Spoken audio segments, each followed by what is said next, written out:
बिस्मिल्लाह इन्नल हम्दुलिल्लाह नहमदुहु व नस्तईनुहु व नस्तगफिरुहु व नऊज़ु बिल्लाहि मिन शुरूरि अनफुसिना व मिन सय्यिआति अमालिना मन यहदिहिल्लाहु फला मुदिल्ल लहु व मन युद्लिल फला हादिय लहु व अशहदु अल्ला इलाहा इल्लल्लाहु वहदहु ला शरीका लहु व अशहदु अन्ना मुहम्मदन अब्दुहु व रसूलुहु अम्मा बाद फ़इन्न खैरुल हदीसि किताबुल्लाह व खैरुल हदी हदी मुहम्मदिन सल्लल्लाहु अलैहि वसल्लम व शर्रुल उमूरि मुहदसातुहा व कुल्लु मुहदसातिन बिदअ व कुल्लु बिदअतिन दलाला व कुल्लु दलालातिन फिन्नार। আসসালামু আলাইকুম ওয়া রাহমাতুল্লাহি ওয়া বারাকাতুহু। এই বইটার চ্যাপ্টারগুলা ওইরকমভাবে একটু কম বিন্যস্ত। আমি বলবো যে মানে বিষয়বস্তুর দিক দিয়ে চ্যাপ্টার খুব অল্প, কয়েকটা চ্যাপ্টার। তো এখন যেখানে আসি আমরা, এখানে এই চ্যাপ্টারটাকে আমরা যদি সাবহেডিংটা দেখি, তাহলে এই সাবহেডিংটা হচ্ছে the great importance given to the আকিদা ইন দ্য মদিনান পিরিয়ড। মানে মদিনার জীবনে রাসূল সাল্লাল্লাহু আলাইহি ওয়াসাল্লামের আকিদার প্রতি যে ইম্পর্টেন্স বা গুরুত্ব দেওয়া হয়েছিল, আমরা অনেকে মনে করি যে বা বলি আমরা যে 13 বছর সময় মক্কা পিরিয়ডে রাসূল সাল্লাল্লাহু আলাইহি ওয়াসাল্লাম শুধু একটা দিয়েছেন, একটা জিনিসের দিকে দাওয়াত দিয়েছেন, সেটা হচ্ছে লা ইলাহা ইল্লাল্লাহ, অর্থাৎ আকিদার দিকে, তাওহীদের দিকে দাওয়াত দিয়েছেন। কথাটা ঠিক, কিন্তু তার মানে এটা না যে মদিনায় শুধু দোকানদারি বা ব্যবসা তিজারা যুদ্ধের প্রতি দিয়েছেন তা না, এখানেও আকিদার ইম্পর্টেন্স ছিল এবং সেই জিনিসটা আমরা পড়তেছি। এই চ্যাপ্টারটা শেষ হবে 135 পৃষ্ঠায়, আমরা আজকে আছি 121 পৃষ্ঠায়। তারপরে যে অংশটা, তারপরে কিছু দূর যাবে, সামারি করবেন আবার একটু। তারপরের অংশটা হচ্ছে আপনার the view of the scholars of Islam with regard to the imamate মানে ইমাম মানে খেলাফত বলেন, যাই বলেন সেটা, ইসলামিক স্কলারদের সেটার উপরে কি দৃষ্টিভঙ্গি এবং প্রুফ অফ ইটস অব্লিগেশন, এবং এটা যে একটা ফরজ ওয়াজিব জিনিস সেটা নিয়ে কথা বলবেন। এই কথা বলতে গিয়েই যে দুইটা মেইন ধারা আছে, একটা আমি আপনাদেরকে আগেই বলছি যে এই বইতে শেষের দিকে বা সামারিতে কি করবেন, দুইটা মেইন ধারা। একটা হচ্ছে যে শুধুমাত্র দাওয়াতি কাজ করব আমরা, আল্লাহর দিকে মসজিদের দিকে ডাকবো, মেনলি মসজিদের দিকে ডাকবো, সালাতের দিকে ডাকবো এবং সৎ কাজে আদেশ দিব কিন্তু মন্দ কাজে নিষেধ দিব না। এই একটা ধারা আছে পৃথিবীতে দাওয়াতি কাজের। আর একটা ধারা আছে যেটা ইসলামী রাষ্ট্র প্রতিষ্ঠা করতে হবে, তা নাহলে জীবনটাই বৃথা বা সমস্ত ইসলামী দাওয়াতি কাজ বৃথা। এই দুইটা ধারাকে রিফিট করে বলবেন যে নবী রাসূলের পদ্ধতি বা সঠিক পদ্ধতি যেটা, তার সেটা মাঝখানে অবস্থিত, সেটা এইটাই লাস্টের দিকে উনি বলবেন আর কি। ওই চ্যাপ্টারটা আপনার শুরু হবে 181 পৃষ্ঠা থেকে নিয়ে বাকিটুক পর্যন্ত। আজকে আমরা এখন যে শেষ করব, এই চ্যাপ্টারটা শেষ করার আগে, মানে এই চ্যাপ্টারটা ধরার আগে যে চ্যাপ্টারটা শেষ করার চিন্তা করতেছি আজকে ইনশাল্লাহ করতে পারবো, তার আগে আমি একটু সামারাইজ করি। অনেক নতুন ভাইরা আছেন অথবা কেউ আছেন যারা প্রথম এগুলো শোনেন নাই বা শোনার সৌভাগ্য হয় নাই। এই বইটার নাম আমরা আগেই বলছি, the methodology of the prophets in calling to Allah. আল্লাহর দিকে ডাকার ব্যাপারে নবী রসুল বা নবী পয়গম্বর যাদেরকে আমরা বলি তাদের কি পদ্ধতি ছিল এবং রাসূল সাল্লাল্লাহু আলাইহি ওয়াসাল্লামের কি পদ্ধতি ছিল এবং আমাদের কি পদ্ধতি হওয়া উচিত, সেই নিয়ে বইটা। তো শুরুতেই বলছিলেন যে দাওয়াতি কাজ আমরা যারা করব তাদের 7টা শর্ত পূরণ করতে হবে, এটা বা দাওয়াতি কাজ করার পূর্ব শর্ত 7টা আছে। এটা আসলে প্রতিটি মুসলিমের জানা উচিত, ইরেসপেক্টিভ অফ উনি কী করতেছেন, কোন ফিল্ডে কাজ করতেছেন বা কিসে করতেছেন বা কিছুই করেন না উনি জাস্ট নর্মাল একজন মুসলিম, কোনো রকম দাওয়াতি কাজ করেন না বা কোনো ইস্যু যান না। তারপরেও আমরা প্রতিনিয়ত আপনাকে যখন কেউ জিজ্ঞেস করতেছে আপনি মানে এরকম কেন করতেছেন, বা আপনি কিছুক্ষণ পরে পরে উঠে কোথায় চলে যান, বা আমরা যখন জাহাজে চাকরি করছি আমরা অনেক মানে মেজরিটি অবিশ্বাসীদের সাথে চাকরি করছি সারা জীবন বলতে পারেন। যেসব মানুষদের সাথে ছিলাম তারা অবিশ্বাসী ছিল বা তারা খ্রিস্টান বা ইহুদি কম ছিল, খ্রিস্টান বা বুদ্ধিস্ট ছিল অথবা এথিস্ট ছিল। চাইনিজরা তাদেরকে ফ্রি থিঙ্কার্স বলে, তারা মানে এথিস্টও বলে না, বলে যে আমাদের খোলা মন, যেদিকে সব কিছুর জন্য খোলা আর কি, ফ্রি থিঙ্কার্স। একটা কথা দেখবেন সিঙ্গাপুর, জাপান, চায়না এই সমস্ত জায়গায় প্রচলিত আছে। আপনি জিজ্ঞেস করলেন তুমি কি কোনো ধর্মের অনুসারী, বলবেন না আমি ফ্রি থিঙ্কার, মানে আমি কিছুতেই করি না।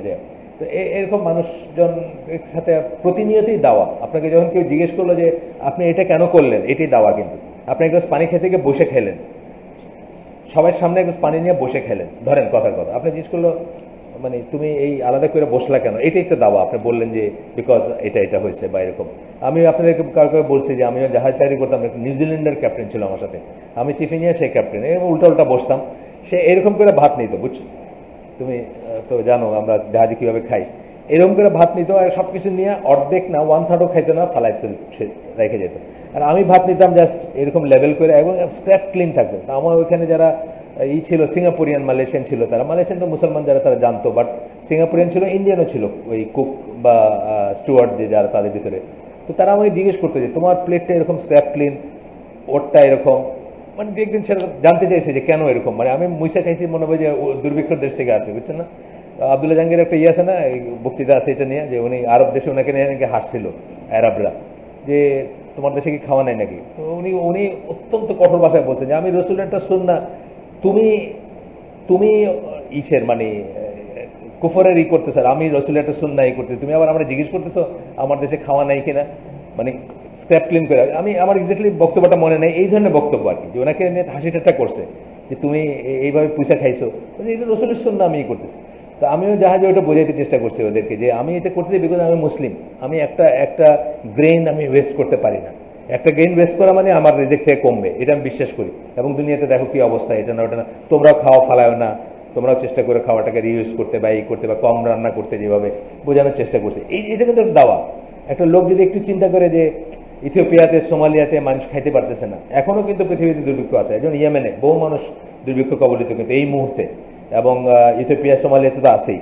তো আপনি যদি ভালো করে চিন্তা করেন যে একটা একটা গ্রেন, রাইস গ্রেন একটা একটা করে এটা এতগুলো হয়, তো আপনি এরকম এইভাবে যদি সবাই আপনারা সাশ্রয় করতেন তাহলে হয়তো কাজে লাগতো। তো আমাদের দেশেও আমরা দুনিয়ার সবচেয়ে গরিব দেশের একটা ছিল আমাদের, এখন একটু উন্নতি হয়েছে। এই কয়দিন আগে শুনলাম আমাদের নাকি বিবিসির খবরে বললো আমাদের নাকি ফুড ওয়েস্ট একটা প্রবলেম এখন ফাস্ট ফুডের দোকানগুলোতে, মেইনলি শহর কেন্দ্রিক লাইফের, গ্রামে না, কিন্তু আমাদের ফাস্ট ফুডের দোকানগুলোতে নাকি ফুড ওয়েস্ট একটা প্রবলেম। এটা ম্যানেজমেন্ট নিয়ে নাকি এনজিও কাজ করতেছে যে কী করে ওয়েস্ট কমানো যায়, কী করে ডাস্টবিনে ফেলানো যায় কম আর কি, এটা নিয়ে। আর আপনারা জানেন যে উত্তরায় দেখবেন বা এইসব জায়গাতে আছে, দেখবেন সকালবেলা ভোরবেলায় ওই ভ্যান গাড়ির উপরে খাবার বিক্রি হইতেছে। কি খাবার জানেন? আগের দিন যে বিয়া শাদিগুলো হয়েছে অথবা চাইনিজ হয়েছে, ওগুলোতে যেগুলো ফালাই দিত ওগুলোকে নিয়ে এসে আবার রিসার্ভ করতেছে। বহু মানুষ আছে এটা খায় বাঁচতেছে। তো যাই হোক, আমি বলতেছিলাম যে দাওয়াতি কাজ আমরা ফর্মালি করতে হবে এমন কথা নেই, আপনার লাইফটাই একটা দাওয়াত। আপনি কেন এইভাবে খান, কেন এইভাবে পড়েন, কেন এইভাবে চলেন, কেন এইভাবে নামাজ পড়েন, আপনাকে প্রতিনিয়ত মানুষ জিজ্ঞেস করবে, অ্যান্ড দেন আপনার ওইটাই দাওয়াতি কাজ আপনার জন্য। কিন্তু ওইটা 7টা পূর্ব শর্ত ছিল যেটা আমরা আগে শিখছিলাম। যারা আগে ছিলেন না তাদের জন্য আমি জাস্ট এক লাইন করে বলবো। প্রথমটা হচ্ছে যার দিকে ডাকতেছেন, আপনি কার দিকে ডাকতেছেন? আল্লাহর দিকে ডাকতেছেন, দাইল আল্লাহ, তার ব্যাপারে নলেজ লাগবে আপনার, মিনিমাম একটা নলেজ লাগবে। আল্লাহ কি, আল্লাহ কি, আল্লাহ কেমন, আল্লাহ কোথায়, আল্লাহ কি সিফাত, আল্লাহ নিজের সম্বন্ধে কি বলছেন। আমরা তো জানি যে আকীদার পয়েন্টগুলো, আল্লাহর ব্যাপারে কোনো কথা মন গড়া বলা যাবে না, একটা কথা মন গড়া বলা যাবে না। প্রত্যেকটা কথা ওয়াহিদ থেকে আসতে হবে, নস থেকে আসতে হবে, টেক্সট যেটাকে বলে টেক্সট থেকে আসতে হবে, অর্থাৎ কোরআন থেকে অথবা হাদিস থেকে আসতে হবে। নিজে মন গলা পড়তে পারবো না। 2 নম্বর পয়েন্ট ছিল যার দিকে ডাকতেছি বা যা বলতেছি মানুষকে নিজে সেই মতো করে কাজ করবো। বহু মানুষকে দেখা যায় ওয়াজের সিজন, এই যে সিজন আসতেছে সামনে, বক্তৃতা দিয়ে ফাড়ায় ফেলতেছে, কিন্তু নিজের লাইফে ওই মতো কিছু নাই, নিজে বিড়ি খাইতেছে, সিগারেট খাইতেছে, এটা করছে, মানে বুঝছেন না? যার দিকে ডাকতেছে বা যা বলতেছে যে জীবনটা এরকম হওয়া উচিত, এরকম হওয়া উচিত, নিজে কিন্তু জীবন এটা ফুলফিল করতেছে না। সেকেন্ড পয়েন্টটা হচ্ছে acting in accordance with that which he কলস টু। যার দিকে ডাকতেছেন সেই মতো আপনি নিজে কাজ করবেন, দায়ী হওয়ার পূর্ব শর্ত আমরা বলতেছি। 7টা আছে এখানে, আমি মনে রাখা খুব ইজি। 3 নম্বরটা হচ্ছে পিউরিটি অফ ইন্টেনশন। আপনার ইন্টেনশনটা হচ্ছে কেবলমাত্র আল্লাহর সন্তুষ্টি, আর কিচ্ছু না। ইলেকশন না, ক্ষমতা না, টাকা না, পয়সা না, প্রতিপত্তি না। আপনি দেখবেন এই যে যারা সকল দুনিয়ার সুফিবাদী শান্তির পথ, কালকে দেখলাম লেখা ওই যে কুতুববাগ, আপনার এই যে ফার্মগেটের মাঝখানে একটা পথ, এই পার্ক আছে না, ওইখানে লেখা সুফিবাদী একমাত্র শান্তির পথ আর কি। এরা কেন করে, এদের ধর্মকর্ম কেন করে? এদের দেখেন কি আপনার বিলিয়নিয়ার্স, তারা আপনাকে 10 বার কিনে 10 বার বিক্রি করতে পারে, টাকা খালি মানে বাক্সে পয়সা আর আর কি। এইটা আপনার ইন্টেনশন হবে না, আপনার ইন্টেনশন হবে কেবলমাত্র আল্লাহর জন্য হইতে হবে, সেটা 3 নম্বর পয়েন্ট। দাওয়াতি কাজের পূর্ব শর্ত বলতেছেন। 4 নম্বর পয়েন্ট হচ্ছে আপনার যেটা বেশি প্রায়োরিটি সেটা দিয়ে শুরু করবেন। যেমন আমি একটু আগে বলছি, দাওয়াতি গ্রুপের কথা বলছি না, যে সালাতের কথা। সালাদটা কিন্তু সেকেন্ড ইন প্রায়োরিটি, আপনাকে বুঝতে হবে। ইসলামের স্তম্ভের ভিতরে সেকেন্ডটা কিন্তু সালাদ, ফার্স্টটা না। ফার্স্ট যার ঠিক নেই তার সেকেন্ডটা দিয়ে কোনো লাভ নাই। ইমান যার ঠিক হয় না, সে 70 বছর নামাজ পড়ে মরে গেলেও তার কোনো লাভ নাই, তাকে আগে তৌহিদের উপর আসতে হবে, তারপরে তাকে সালাতি করতে হবে। সে এই যে অর্ডারটা, প্রায়োরিটি, এই অর্ডারটাকে আগে আগে নিয়ে আসবেন, এই যেটা বেশি ইম্পর্টেন্ট সেটা আগে বলবেন। এটা হচ্ছে একটা 4 নম্বর পয়েন্ট ছিল। 7টা পয়েন্ট আমরা বলতেছি। 5 নম্বর হলে পেশেন্স, পার্সিভিয়ারেন্স, মানে ধৈর্য এবং অধ্যবসায়, যেটাকে আমরা বলি, একবার না পারিলে দেখো শতবার। এটা আছে। একই লোককে আপনি বলছেন, আপনিও দেখবেন আপনার জীবনে একই লোককে আপনি 10 দিন বলছেন, প্রথম 9 দিনে কাজ হয় নাই, 10 দিনের দর সে বললো হ্যাঁ আমি আপনার সাথে আসতেছি, বা আমি আপনার সাথে নামাজ পড়বো, বা আজকে আমি নামাজ পড়বো, বা আজকে আমি এটা করবো। তো 6 নম্বরটা হচ্ছে যে আপনার গুড ম্যানারের হইতে হবে, মানে আপনার চরিত্র বা ম্যানার, ব্যবহার, আচার আচরণটা সুন্দর হইতে হবে। এটা তো আমি এমনি মানে রাসূল সাল্লাল্লাহু আলাইহি ওয়াসাল্লামের কথা আল্লাহ বলছেন যে তোমাকে আমরা মার্সি দিয়ে, রহমত দিয়ে তোমাকে পাঠাইছি, তুমি যদি হার্শ হইতা, তুমি যদি কঠোর হইতা, তাহলে সবাই তোমার কাছ থেকে চলে যেত সবাই। আচ্ছা, গেল 6টা। এবং 7 নম্বরটা হচ্ছে যে আপনি এক্সপেকটেশন এবং হোপ, মানে আশা করবেন যে আল্লাহ আপনাকে সাহায্য করবেন, আশা করবেন যে ইনশাল্লাহ আপনার সাকসেস হবে। আপনার সাকসেস যেন টেঞ্জিবল কিছুর ভিতরেই না থাকে, কয়টা লোক আসলো, কয়টা লোক গেলো, কয়টা লোক বসলো, কয়জনে আমার জিন্দাবাদ দিল, কয়জনে আমার মানে শ্রদ্ধা করলো, আমার দেখে দাঁড়ায় গেলো, এইসব জিনিসই যেন না হয়। আপনার ট্যাঞ্জিবল জিনিসে হবে না, আপনার ইনটেঞ্জিবল জিনিসে, অর্থাৎ আপনি আল্লাহর কাছে রিওয়ার্ড চাবেন, আল্লাহর কাছে সাহায্য চাবেন, আশা রাখবেন যে ইনশাল্লাহ আপনারই হবে। কারণ আপনারা মানে হিস্ট্রি অথবা ঘটনার দিয়ে যদি বিচার করেন, বা কার্যকারণ দিয়ে যদি বিচার করেন, যে রাসূল সাল্লাল্লাহু আলাইহি ওয়াসাল্লাম যেদিন তায়েফের ময়দানে, তায়েফের যেদিন ওনাকে পাথর মারছে এবং একটা মাত্র মানুষ তার কথা শুনছে, একটা মাত্র মানুষ, আলহামদুলিল্লাহ এখানে আজকে কতজন আছে? তাহলে আমার মতো চুনোপুটির একটা একটা একটা আয়োজনে আপনারা কতজন আছেন? তা আমার ফ্রাস্ট্রেটেড হওয়ার কি আছে? যদি 2 জনও থাকতেন তবেও আমার মনে করা উচিত ছিল যে রাসূল সাল্লাল্লাহু আলাইহি ওয়াসাল্লামের ডবল আছে, তাই না? ব্যাপারটা এইভাবে চিন্তা করা উচিত। মানে হোপটা এবং এটা আল্লাহর কাছে করবেন, মানুষের নাম্বার, মানুষের কয়জন শুনলো, কয়জন বসলো, এগুলো দিয়ে হোপ বা ইকে জাজ করবেন না। এই 7টা ছিল পয়েন্ট। আমরা আজকের এই আয়োজনে চলে আসি, আজকে যেখানে শেষ করছিলাম সেখান থেকে, যে তাহলে আবার এই এই মদিনা পিরিয়ড বললেন, তার আগে বলছেন নূহ আলাইহিস সালাম, ইব্রাহিম আলাইহিস সালাম, তারপরে মুসা আলাইহিস সালাম, এনাদের কথা বলে, ঈসা আলাইহিস সালাম, তাদের কথা বলে, নবীদের দাওয়াতে নীতি পড়তেছি আমরা, যেটার বাংলা, এইসব শেষ করে তারপরে কি বলছিলেন? তারপরে বলছিলেন যে এখন একটা আমাদের রাসূল সাল্লাল্লাহু আলাইহি ওয়াসাল্লাম এসে 2 ভাগে ভাগ করছিলেন, মক্কান পিরিয়ড, মদিনা পিরিয়ড শেষ করে এখন আবার একটু বলতেছেন যেটা ইম্পর্টেন্ট ব্যাপার, কয়েকটা জিনিস বলতেছেন যে what is demanded by wisdom and intellect, and that is due to the following reasons. কি? যে আকীদা, আবার বলতেছেন, রিপিট করতেছেন যে all of the prophets began with correction of matters of আকীদা, বিশ্বাসের ব্যাপারগুলো নিয়ে সেগুলোকে কারেক্ট করার ব্যাপারটাকে সমস্ত নবী পয়গম্বর শুরু করছিলেন সেই পয়েন্ট থেকে। আমরা অনেক পড়ছি এটা নিয়ে, আগের কথায় যাব না, অনেক কথা বলছি আমরা, অনেক দিন ধরেই পড়তেছি আমরা। তো বলতেছেন সবাই এটা দিয়ে শুরু করছেন, অ্যান্ড বাই ওয়েজিং ওয়ার আপন শিরক, এবং শিরকের এগেনস্টে, শিরক এবং তার ম্যানিফেস্টেশন, মানে শিরক এবং তার বহিঃপ্রকাশ যেসব আছে সেসবের এগেনস্টে যুদ্ধ ঘোষণা করে কিন্তু তারা শুরু করছিলেন।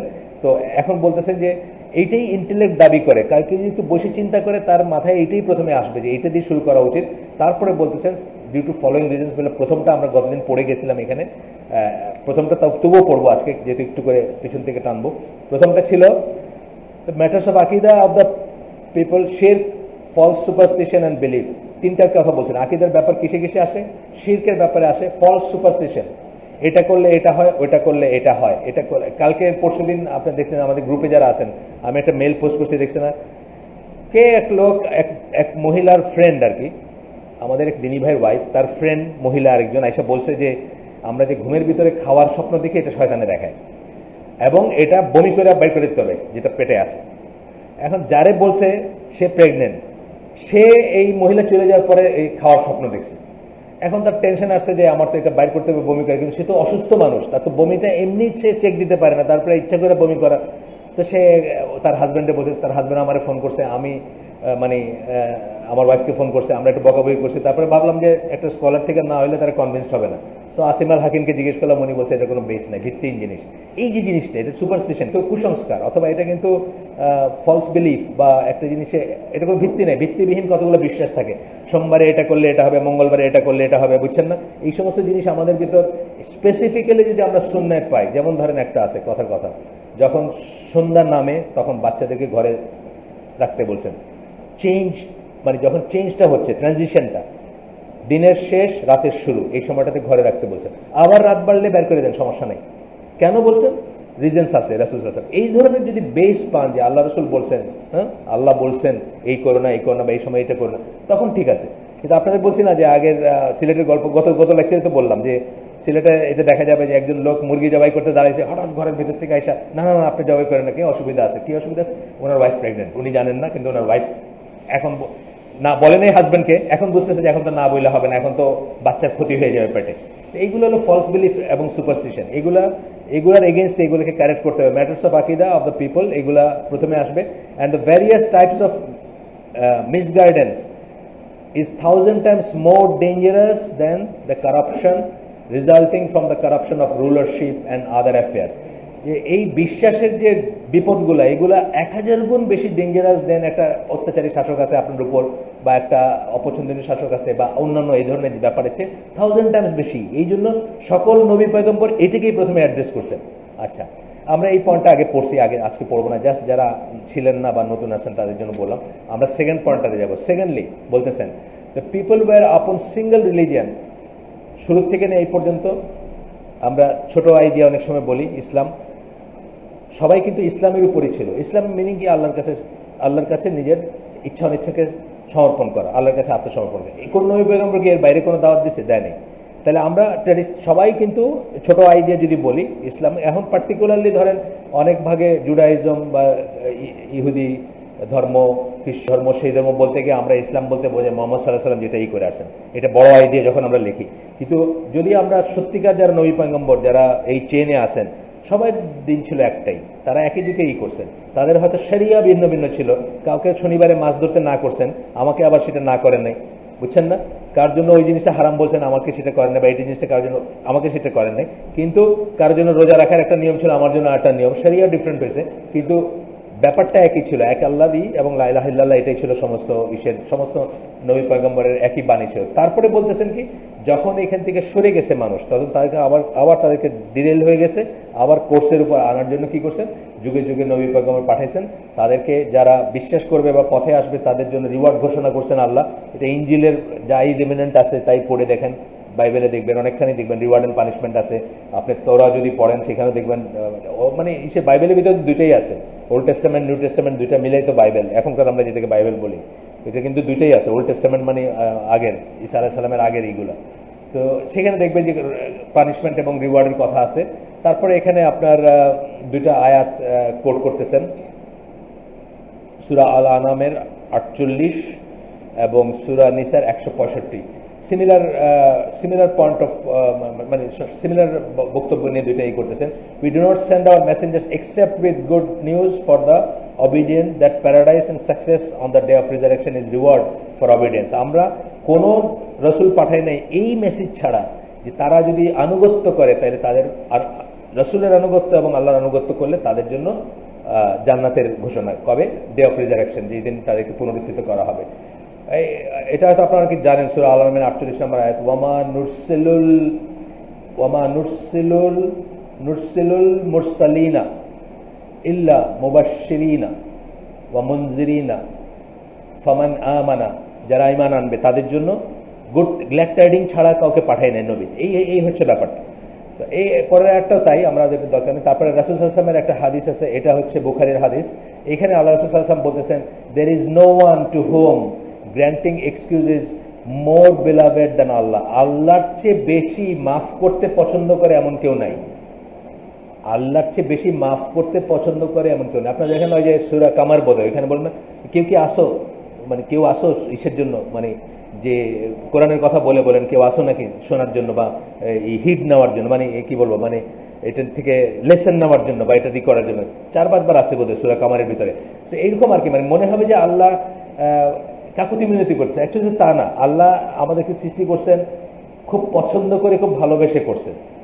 আমাকে আগুনে জ্বালাইলে আল্লাহ স্যাটিস না, আল্লাহর কোনো লাভ নাই, আল্লাহর কোনো স্যাটিসফ্যাকশন হয় না। আমাদেরকে আগুনে জ্বালানোর জন্য বানান নাই, বা আগুনে জ্বালানোর করে মানে ফন্দি করে বানান নাই আমাদেরকে। আল্লাহ চান যে আমরা গুনাহ করি, যত করি আমরা মাফ চাই এবং তওবা করি এবং আল্লাহর কাছ থেকে তওবা এবং মানে ক্ষমা লাভ করি এবং জান্নাতে যাই, এটা আল্লাহর চাওয়া। কিন্তু তারপরেও মানুষকে যে লিমিটেড একটু দিচ্ছেন, যে লিমিটেড ইন্ডিপেন্ডেন্স দিচ্ছেন, সেই জন্যই কিন্তু মানুষ অনেক কিবর, বুঝছেন না, মানে মানুষ অনেক দম্ভ, যে জন্য মানুষ এই জিনিসটা মনে রাখতে পারে না বা এই জিনিসটা অনুযায়ী চলতে পারে না। আসেন, তো কি বলতেছে যে আল্লাহর চেয়ে বেশি এমন কেউ নাই, যে আল্লাহর চেয়ে বেশি ক্ষমা করতে ভালোবাসে এমন কেউ নাই। Therefore he sent the bringers of good tidings and the warners. এই জন্যই আল্লাহ কি করছেন, সুসংবাদ দিয়ে এবং সতর্ক করার জন্য পয়গম্বর, নবী পয়গম্বরদের পাঠাইছেন যুগে যুগে। এটা রাসূল একটা হাদিসের টেক্সট আমরা পড়লাম। তারপরে বলতেছেন আরো আয়াত আছে, এখানে একটা আয়াতের একটু ছোট্ট একটু করছেন। তো এখানে বলতেছেন যে নবী পয়গম্বররা কি হচ্ছেন, তারা হচ্ছেন তাদের কাজ হচ্ছে শুধুমাত্র এইটা পৌঁছায় দেওয়া, মেসেজটা পৌঁছায় দেওয়া, কনভে দ্য মেসেজ। তারপরে বলতেছেন, এটা ছিল আপনার একটু দেখি সূরা নাহলের 35 নম্বর আয়াত। তারপরে একটা আয়াত আসতেছে সূরা নূরের 54 নম্বর আয়াত, যেখানে বলতেছেন যে messengers duty is but to clearly convey the message, অর্থাৎ শুধুমাত্র পরিষ্কারভাবে করে দেওয়া, মানে মেসেজটা বা বাণীটা পৌঁছায় দেওয়া।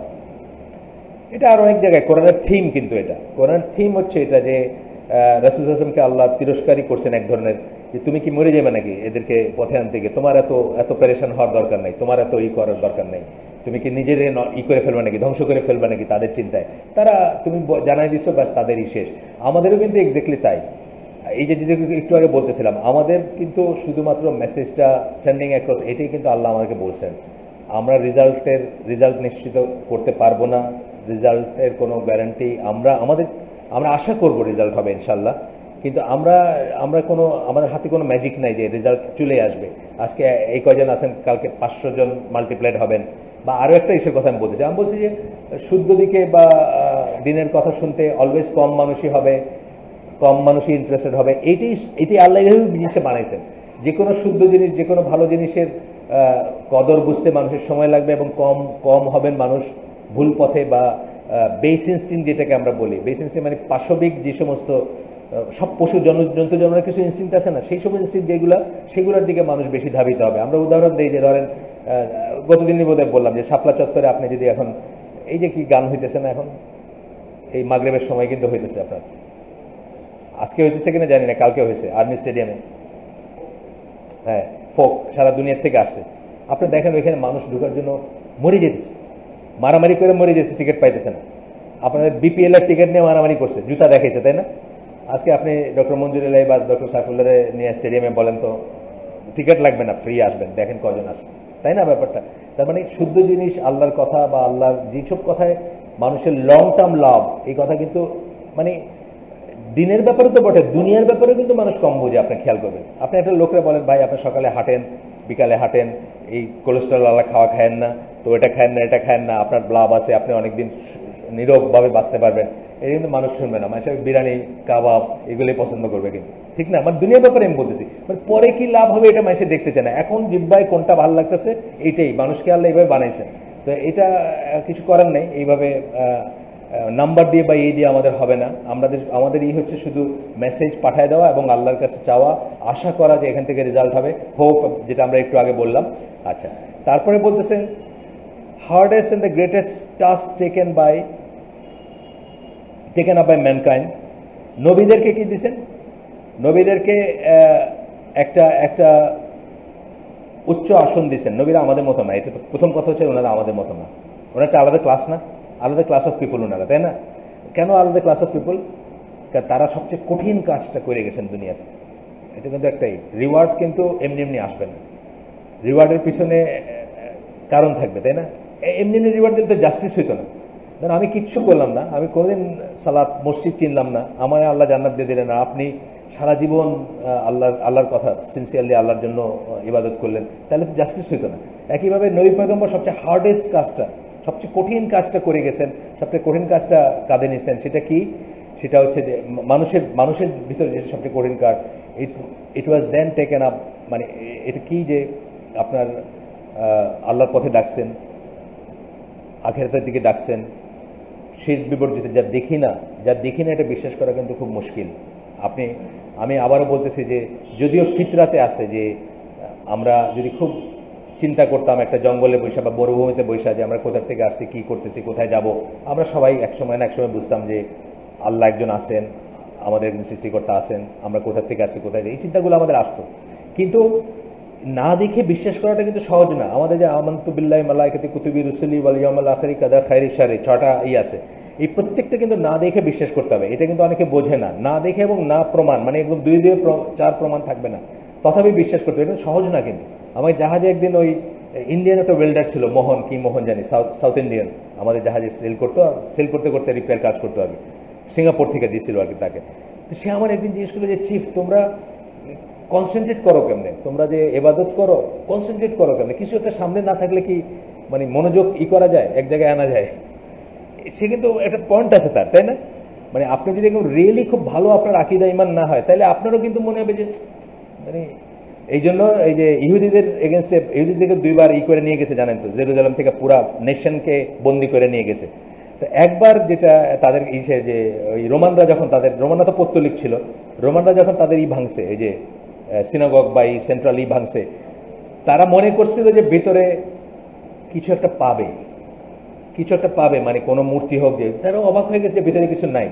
এই সামথিং লাইক আমাদের যদি কাবা শরীফ, যেটা আমরা কাবা শরীফ বলি, যেটাকে, এটা আমি প্রচলিত শরীফ কথাটা বললাম, এটা আমার ল্যাঙ্গুয়েজ না, যেহেতু কাবা শরীফ বলে আমার সারা দেশে বলে থাকে সেই হিসাবে বললাম। কাবাঘর যেটা আমরা বলি, ধরেন আমরা যেভাবে নামাজ, যেভাবে সালাত, যেভাবে আমাদের ছবিগুলো আসে, হারামাইনের ছবিগুলা, ধরেন তারাবির সালাতের ছবি অথবা আসে না, মানে বিশাল ব্যাপার। এখন যদি কোনো বিধর্মী চিন্তা করে যে কি আছে এটার ভিতর, দেখতে হবে, দেখি কি দেখবি কিছু নাই ভিতরে, তাই না? ভেরি ডিফিকাল্ট, কিন্তু সহজ না। কিন্তু এই যে না দেখে বিশ্বাস করে, এটা সহজ না, এবং তার উপর স্ট্রিট ফেস থাকা কিন্তু সহজ না। যাই হোক, তারপরে বলতেছেন যে দেয়ারফর রাসূল সাল্লাল্লাহু আলাইহি ওয়াসাল্লাম বলছেন, রাসূল সাল্লাল্লাহু একটা হাদিস পড়বো আমরা এখানে, যেখানে আল্লাহ রাসূল বলতেছেন, the people who are most severely tried, যাদেরকে সবচেয়ে কঠিন পরীক্ষা দিতে হয়েছে মানুষ, আর দ্য প্রফেটস, তারা হচ্ছেন নবীরা। And then those most like him, তারপরে হচ্ছে কি তাদের মতো সবচেয়ে বেশি যারা, তারপরে তাদের মতো সবচেয়ে বেশি যারা, অর্থাৎ পরীক্ষা দিতে হয়েছে যাদের বা কষ্ট করতে হয়েছে যাদের, তাদের 3টা গ্রুপ করলেন। সেটা হলো তারপরে যারা করে করলেন। অর্থাৎ আজকেও কিন্তু আপনি যদি তাদের মেথোডোলজি অনুযায়ী কাজ করেন, তাহলে আপনাকেই সবচেয়ে বড় পরীক্ষা দিতে হবে। এবং দিতে হচ্ছে, আমরা তো আমাদের এইখানে মাইনরিটি, আপনি বুঝতেছেন না, আমাদের এইখানে মাইনরিটি, আমাদের দেশে আমরা মাইনরিটি না, আমাদের দেশে আমরা মাইনরিটি। আপনি তো আমি বললাম না যে ব্লগে লিখতেছে ইকামতের দিন নিয়ে, খুবই ঠেস দিয়ে লিখতেছে যে সহি আকীদার করে, সহি হাদিসের কথা বলে, কিন্তু এই করে না, কিন্তু ওই করে না, এই রকম করে লিখতেছে ঠেস দিয়ে। আমরা আমাদের এখানে মাইনরিটি। আপনি চিটাঙ্গে যান, আজকে একটু আগে কথা বলতেছেন আমার ফ্রেন্ডের সাথে, চিটাঙ্গে খুলশিতে একটা মসজিদ আছে, ওইখানে সারা শহরে সবাই যায়, একটা মাত্র মসজিদ। চিটাঙ্গে যান, আপনার চ্যাংদোলা করে ফালাই দিবে যদি আপনি এইভাবে নামাজ পড়তে যান বা এইভাবে করতে যান, মানে চিটাঙ্গের মসজিদ থেকে ফালাই দিয়েছে, বাইর করে দিয়েছে, এরকম স্টোরি আছে, আমার জানা আছে স্টোরি। তো এই ব্যাপার আর কি, যে মানে যদি এই পথে ডাকতে যান, এই কথা বলতে যান, আপনার একটা ভোট দিয়ে দিবে মানুষে, কিন্তু টেলিভিশনটা বন্ধ করবে না, বুঝছেন না? আপনি কি ইসলামের নামে একটা ভোট চান, আপনার একটা ভোট দিয়ে দিবে, কিন্তু ঘর থেকে শোপিসটা সরাবে না, কিন্তু পয়লা বৈশাখটা না গেলে কেমনে হয়, বুঝছেন না? বা এরকম জিনিস যেগুলো আছে আর কি, যেগুলো মূর্তি পূজা ইসের জিনিস, যেগুলো হার্ডেস্ট, মানে যেগুলো এগেনস্টে নবী পয়গম্বর সবচেয়ে ছিলেন। গেল 3 নম্বর পয়েন্ট বলতেছেন এখানে, Allah the one free from all imperfection, আল্লাহ সব পারফেকশনের ঊর্ধ্বে। এটা আমরা কি বলি? সুবহান আল্লাহ বলি। এই কথাটা আমরা আরবি ভাষায় যখন বলি সুবহান আল্লাহ বলতে, এটা আমরা বোঝাই যে আল্লাহ সকল ইসের ঊর্ধ্বে। Did not start by commanding and making it a duty upon them, as seen from the stories of their lives, that they should establish state and cause the downfall of others. আল্লাহ কোথাও কোনো ইনস্ট্রাকশনে বলেন নাই যে আগে রাষ্ট্র প্রতিষ্ঠা করবে এবং অন্যদেরকে ক্ষমতা থেকে সরাইতে হবে, এই কথা কোথাও বলেন নাই। আপনারা বের করে ফেলেন, আপনারা নিজের একটা মিশন নিয়ে নেন, এটা যে আপনারা কোরআন থেকে এসে থেকে আয়াত বাইর করবেন যে এই কথা আল্লাহ বলছেন যে এস্টাবলিশ স্টেট, আগে রাষ্ট্র প্রতিষ্ঠা করো, and cause the downfall of others, অন্যদেরকে পতন ঘটাও অন্যদের। And this is perfect wisdom, since the call to establish a state attracts the seekers of the world. যদি আপনি স্টেট, এইটাই সবচেয়ে ওয়াইজ জিনিস। আল্লাহ যে এইভাবে বলেন নাই, আল্লাহ বললে আমরা ছুটতাম না, ওটার পিছনে ছুটতাম, কিন্তু আল্লাহ এটা বলেন নাই কেন? কারণ সিকার্স অফ দ্য ওয়ার্ল্ড, যারা দুনিয়া চায়, তারা আপনার পিছনে লাইন দিবে। তখন কেন লাইন দিবে? রুটি রুজি পাবে। এই জন্য কিন্তু মদিনায় মুনাফিক আছে, মক্কায় মুনাফিক নাই। মক্কায় মুনাফিক নাই কেন? মক্কায় রাসূল সাল্লাল্লাহু আলাইহি ওয়াসাল্লাম থেকে পাওয়ার কিছু ছিল না তাদের, কিন্তু মদিনায় যখন স্টেটহুড আসলো ইসলামের, তখন কিন্তু রাসূলের কাছে পাওয়ার অনেক জিনিস আছে, সুযোগ সুবিধা, টাকা পয়সা, আমানা, সিকিউরিটি, সেফটি পাওয়ার আছে। তখন কিন্তু মুনাফিকের উদ্ভব হলো। মক্কায় কিন্তু মুনাফিকের উদ্ভব হয় নাই। এইটার থেকে আপনার যদি উইজডম থাকতো, আপনি বুঝতেন যে এইটাই অর্ডার অফ থিংস, এটাই হচ্ছে আপনার মানে আগে আকীদা এস্টাবলিশ করতে হবে, পরে স্টেট বা অন্য কিছু যদি পারেন, আল্লাহ যে ক্ষমতা দেন সেটা করবেন, সেটা অন্য জিনিস। কিন্তু প্রায়োরিটি হচ্ছে আগে তাওহীদ এস্টাবলিশ করবেন। এটাই বলতেছেন যে সিকার্স অফ দ্য ওয়ার্ল্ড, যারা পৃথিবী চায় তারা আপনার পিছিয়ে এসে লাইন দিত। And those who seek after self elevation, এবং যারা নিজেদেরকে জিন্দাবাদ দেখতে চায়, মালা গলায় দেখতে চায়, উচ্চ আসনে দেখতে চায়, আছে না, স্টেজে দেখতে চায়, তারা আপনার পিছনে আসতো। অ্যান্ড পজিশনস অফ পাওয়ার, পাওয়ারে যারা থাকতে চায় তারা আসতো। And those who have personal goals, যাদের উদ্দেশ্য আছে, উদ্দেশ্য আছে। আপনার দেখেন যখন এখন আওয়ামী লীগ ক্ষমতায় আছে, আপনার মনে হয় সারা দেশ আওয়ামী লীগ, ক্ষমতাতে গেলে আপনি দেখবেন যে কয়টা ছবি আলা পোস্টার দেখেন, তখন হলো রিয়েলগুলা দেখবেন। এখন দেখেন না আপনার, আমি তো আমার গ্রামে গিয়ে বলি এত আওয়ামী লীগ ছিল আমার গ্রামে, আমি তো কোনো বুঝি নাই। আমার গ্রামে যখন যাই খালি দেখি বঙ্গবন্ধুর ছবি আর মালা দেওয়া আর দেওয়া, এগুলো কোথায় ছিল এতদিন, আমি তো দেখি নাই। এই জিনিসটাই হবে যখন আপনি স্টেটহুডের জন্য যাবেন, ক্ষমতার জন্য যাবেন, তখন কি হবে, ক্ষমতার যারা রুটি রুজি চায়, মাখন চায়, তারা এসে আপনার সাথে চারিদিকেই করবে। উল্টোটাও হবে, অন্যটা যখন হয় তখন হবে। এটা এই মানে আওয়ামী লীগ বললাম, এখন সামনে এটা আছে দেখা, অন্য সময় যেটা অন্যটাও তাই ছিল। আমরা তো মুসলিম লীগ দেখে বড় হয়েছি, মুসলিম লীগের সময় আমরা স্কুলে পড়তাম, ওই সময় দেখছি একই জিনিস। ওই সময় দেখছি শাহবাগ, এখন যেটা পিজি, ওটা হোটেল ছিল, ওইখানে যখন একটা মুসলিম লীগের তরফ থেকে একটা বড় দাওয়াতের আয়োজন করতো, ঢাকা শহরের সব এলিটরা ওইখানে ছুটে যেত, বিকজ এখানে পাওয়ার ব্যাপার আছে, সেই জন্য যাই। যাই হোক, তারপরে বলতেছেন যে পার্সোনাল গোলের জন্য তারা এসে আপনার পিছিয়ে ভিড় জমাবে। যদি আপনার আল্লাহ যদি এটা বলতেন নবীদের যে তোমরা পয়লা স্টেটই করো, পয়লা অমুককে ক্ষমতা থেকে নামাও, তখন গোলস অ্যান্ড গ্রাজেস, যার যার উপরে আছে, যার যার উপরে ধরেন আগের মেকানিজম, আগের মেশিনারি বা আগের রাষ্ট্রযন্ত্র যেটা আছে, যারই ধরেন নমরুদেরটা অথবা ফেরাউনেরটা, তার এগেন্স্টে যার পার্সোনাল গ্রাজ আছে, যে ক্ষমতায় যেতে পারে না, যে কাছে যেতে পারে না, তার মন্ত্রিসভায় জায়গা পায় না, তার গ্রাজ আছে, সে এসে মুসা আলাইহিস সালামের পিছনে দাঁড়াইতো যে নমরুদরে পতন, কি বলে, ফেরাউনেরকে পতন হোক এবং তার রাষ্ট্র ক্ষমতা থেকে নামানো হোক, আর মুসা রাষ্ট্রপ্রধান হবে, এটা যদি আল্লাহ বলে দিতেন তাহলে কিন্তু এইটা আসতো প্রথমে। এই কথাই বলতেছেন এখানে। So this type of people quickly respond to the call to establish a state. এবং এই মানুষগুলোই যখন ইসলামী হুকুমত কায়েমের দাওয়াত আসে বা ইসলামী স্টেটের কথা, এই মানুষগুলোই কিন্তু ফার্স্টে রেসপন্ড করবে, যাদের এই চিন্তাটা থাকবে। এই যেগুলো বললাম, গ্রাজ সেটেল করা, ক্ষমতায় যাওয়া, সম্মান পাওয়া, টাকা পাওয়া, বা মানুষকে কন্ট্রোল করা।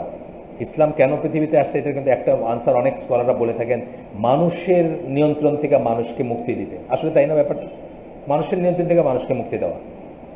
আপনি খলিফা ওমর এবং মুচি রাস্তার সবাই এক আল্লাহর কাছে জবাবদিহি করবেন। এবং আপনি কি বলছেন যে ততক্ষণ পর্যন্ত তোমরা ইমানদার না যতক্ষণ রাসূল সাল্লাল্লাহু আলাইহি ওয়াসাল্লামকে এবং আল্লাহ রসুলকে তোমাদের সকল বিষয়ে জাজ মানতে পারো নাই। তাহলে সকল বিষয়ে যদি সবাই জাজ মানে, তাহলে তার কেউ কারো কন্ট্রোলে নাই। আমি মাঝে মাঝে বলি, অনেক এখানে বলছে কিনা আমার মনে নাই, যে অনেকে খুব অবাক হয় যে 23 বৎসরে কি করে একটা মানে মানুষের একটা জাতির চরিত্র চেঞ্জ করে দেওয়া যায় না আসলে। যারা এখানে ডাক্তাররা আসতেন কয়েকজন, আমি জানি না আজকে আসছেন কিনা, ডাক্তাররা জানে যে মানুষের নেচার যেটা, প্রকৃতি যেটা, এটা কোনোদিন চেঞ্জ হয় না। আপনি ছোটবেলায় যে পিঠাটা খাইতে পছন্দ করতেন, এখন আপনার মনটা ওইটাই খেতে চায়। যে রংটা পছন্দ করতেন, আপনি দেখেন ওইখান থেকে খুব একটা আপনার চেঞ্জ হয় না। যে গন্ধটা পছন্দ করতেন, ওইটাও আপনার কিন্তু চেঞ্জ হয় না। আপনি দেখেন প্রকৃতি চেঞ্জ হয় না মানুষের। তাইলে 23 বৎসরে কি করে এটা হইলো যে 23 বৎসরের শুরুতে দেখা গেল যে এই লোকগুলা, 23 বৎসর যখন নবুয়ত শুরু হয়, তখন দেখা গেল এই লোকগুলা কার উট আগে পানি খাবে দেখে একজন মেরে ফেলছে। কার উট আগে, আমারটা সিরিয়ালে ছিল, তুমি কেন খাওয়াইলা, মেরে ফেলে বংশ পরম্পরায় যুদ্ধ চলতেছে, এর ছেলেরা ওর ছেলেরা মারতেছে, চলতেছে। আর 23 বৎসরের মাথায় দেখা গেল যে 23 না, ধরেন 25 বৎসর ইয়ারমুকের যুদ্ধ, বা আরেকটু পরে হয়েছে ইয়ারমুকের যুদ্ধ, 25 বৎসর ধরেন, নবুয়ত শুরু থেকে রাফলি 25 বৎসরের সময় ইয়ারমুকের যুদ্ধ হয়েছে। ওই সময় কি হলো যে পানির জন্য সবাই কান্নাকাটি করতেছে বা পানির জন্য কাতরাইতেছে, কিন্তু ওর বেশি দরকার বলতে সবাই পানি না খেয়ে মরে গেল। একই জাতি, কিন্তু কি করে হয়েছে এটা? নিজের কন্ট্রোল বাটনটা আল্লাহর কাছে দিয়েছে। আমার কোনো ইচ্ছা অনিচ্ছা নাই, রিমোট কন্ট্রোল বলি না আমরা, যেটা দিয়ে স্টার্ট স্টপ হয়, এটা আল্লাহর কাছে, আমার কাছে নাই এটা। আর যারা সেটা করে না, সারেন্ডার করে না, তাদেরটা নিজের কাছে থাকে, তাদের ইচ্ছা থাকে, অনিচ্ছা থাকে, এটা থাকে, বুঝছেন না? যারা সেটা করে সেটা আল্লাহর হাতে দিয়েছে। এটা ওমরেরটাও আল্লাহর হাতে, আমারটাও আল্লাহর হাতে, রাস্তার মুচিরটাও আল্লাহর হাতে, বাস, আর কোনো সমস্যা নেই।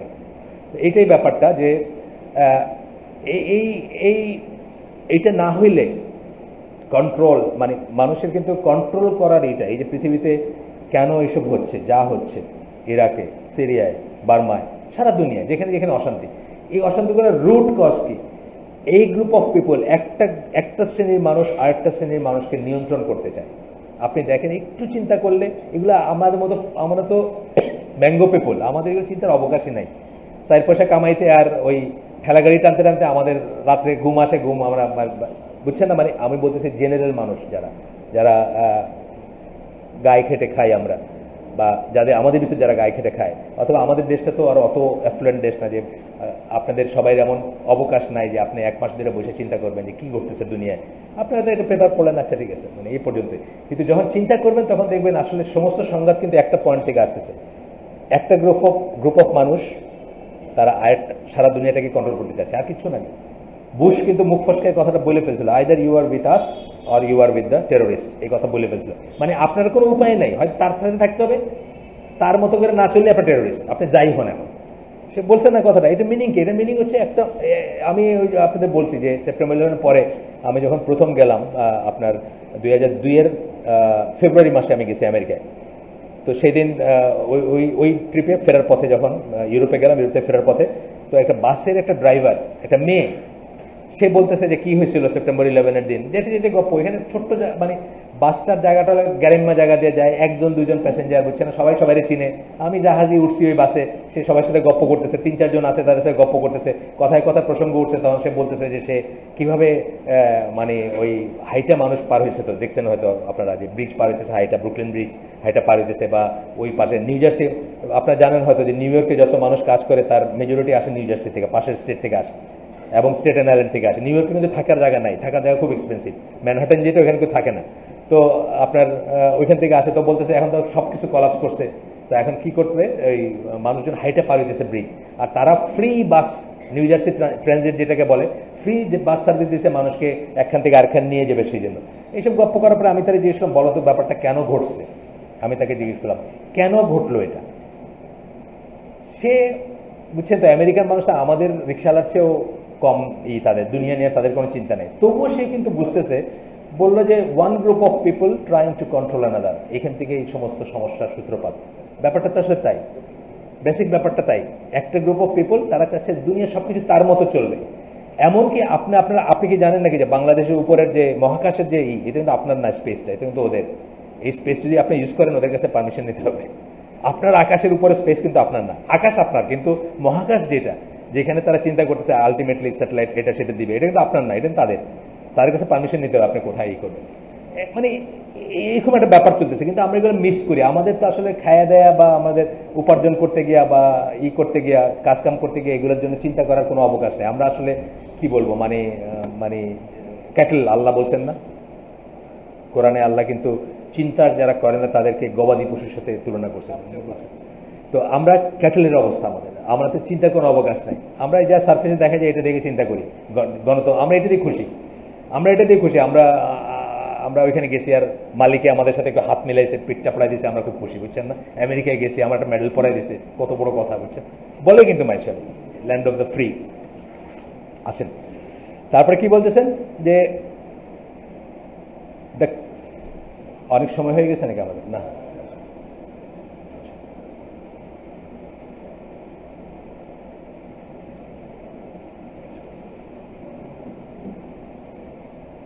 আপনার এরপর কি বলতেছেন যে due to the like of this consideration, এই সমস্ত কারণের জন্যই Allah knows the best, Allah knows মানে সম্ভবত উনি বলতেছেন ডিউ টু দ্য এরকম, and due to other reasons known by Allah the creator, আল্লাহ যেহেতু জানতেন অন্যান্য রিজনগুলা, the calls of the prophet and their methodologies were far removed from using flashy and attractive slogans.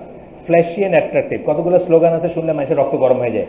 ওগুলার থেকে কিন্তু ওই স্লোগানের দিকে আল্লাহর দাওয়াত বা আল্লাহ জানেন বলে ওই দাওয়াতি কাজে এটাকে কোনোদিনই করেন নাই, ফ্ল্যাশি স্লোগান দেন নাই কখনো। And attractive slogans are those which clearly appeal to short term ambitions and desire. Short term ambition and desire, ক্ষমতায় গেলে আমি কয়জন ক্ষমতায় থাকবো, 5 বছর, শর্ট টার্ম একটা অ্যাম্বিশন এবং ডিজায়ার, না এটি চান নাই। চাইছেন যে কিয়ামত পর্যন্ত, আমাদের রসুলের কথা বলতেছি, আগের তো আছে আলাদা, আমাদের রসুলের মিশন কি ছিল, ওই সময় থেকে নিয়ে কিয়ামত পর্যন্ত তার এইটা জারি থাকবে, কোনো না কোনো ফর্মে কেউ না কেউ এই পতাকা বহন করবে, তাই না? এটি চাইছেন। একটা রাষ্ট্র দিলেন, কালকে রাষ্ট্রপ্রধান শেষ, রাষ্ট্রও শেষ। আছে না এরকম কত রাষ্ট্র? বা সোভিয়েত ইউনিয়নের কথাই ধরেন, সোভিয়েত ইউনিয়নের এই যে 100 বছর পূর্তি গেল কয়দিন আগে, এই বলশেভিক রেভলিউশনের, যারা ই করছে তারা বাইচে থাকলে কি দেখতো আজকে কি চলতেছে সোভিয়েত ইউনিয়নে, কি হয়েছে সোভিয়েত ইউনিয়নের অবস্থা, এই আর কি। তো যাই হোক, সেরকম ছিল না, মানে আর বলতেছেন কি সেলফিশ অ্যাম্বিশন এবং পার্সোনাল গোলের কোনো ব্যাপার ছিল না। এবং such a person does not desire through his iman, his tawhid and his obedience to Allah's messenger except paradise. এখনো যারা বুঝবে এই জিনিসটা, যে দাওয়াতি কাজ করবে, সে আল্লাহর প্রতি, তৌহিদের প্রতি ইমান, তার তৌহিদ আল্লাহর প্রতি এবং আল্লাহর রসুলের প্রতি অবিডিয়েন্স মানে আনুগত্য থেকে সে জান্নাত ছাড়া আসলে কিছু চায় না, চাইবে না সে। And the pleasure of his lord, এবং আল্লাহর সন্তুষ্টি ছাড়া কিছু চাবে না, মানে ওইটাই হবে তার আলটিমেট চাওয়া। সুতরাং আপনি একটু খেয়াল করলে বুঝবেন কে কেন কাজ করতেছে। এটার জন্য খুব বেশি ওয়াইজ হতে হয় না, একটু খেয়াল করলে দেখবেন।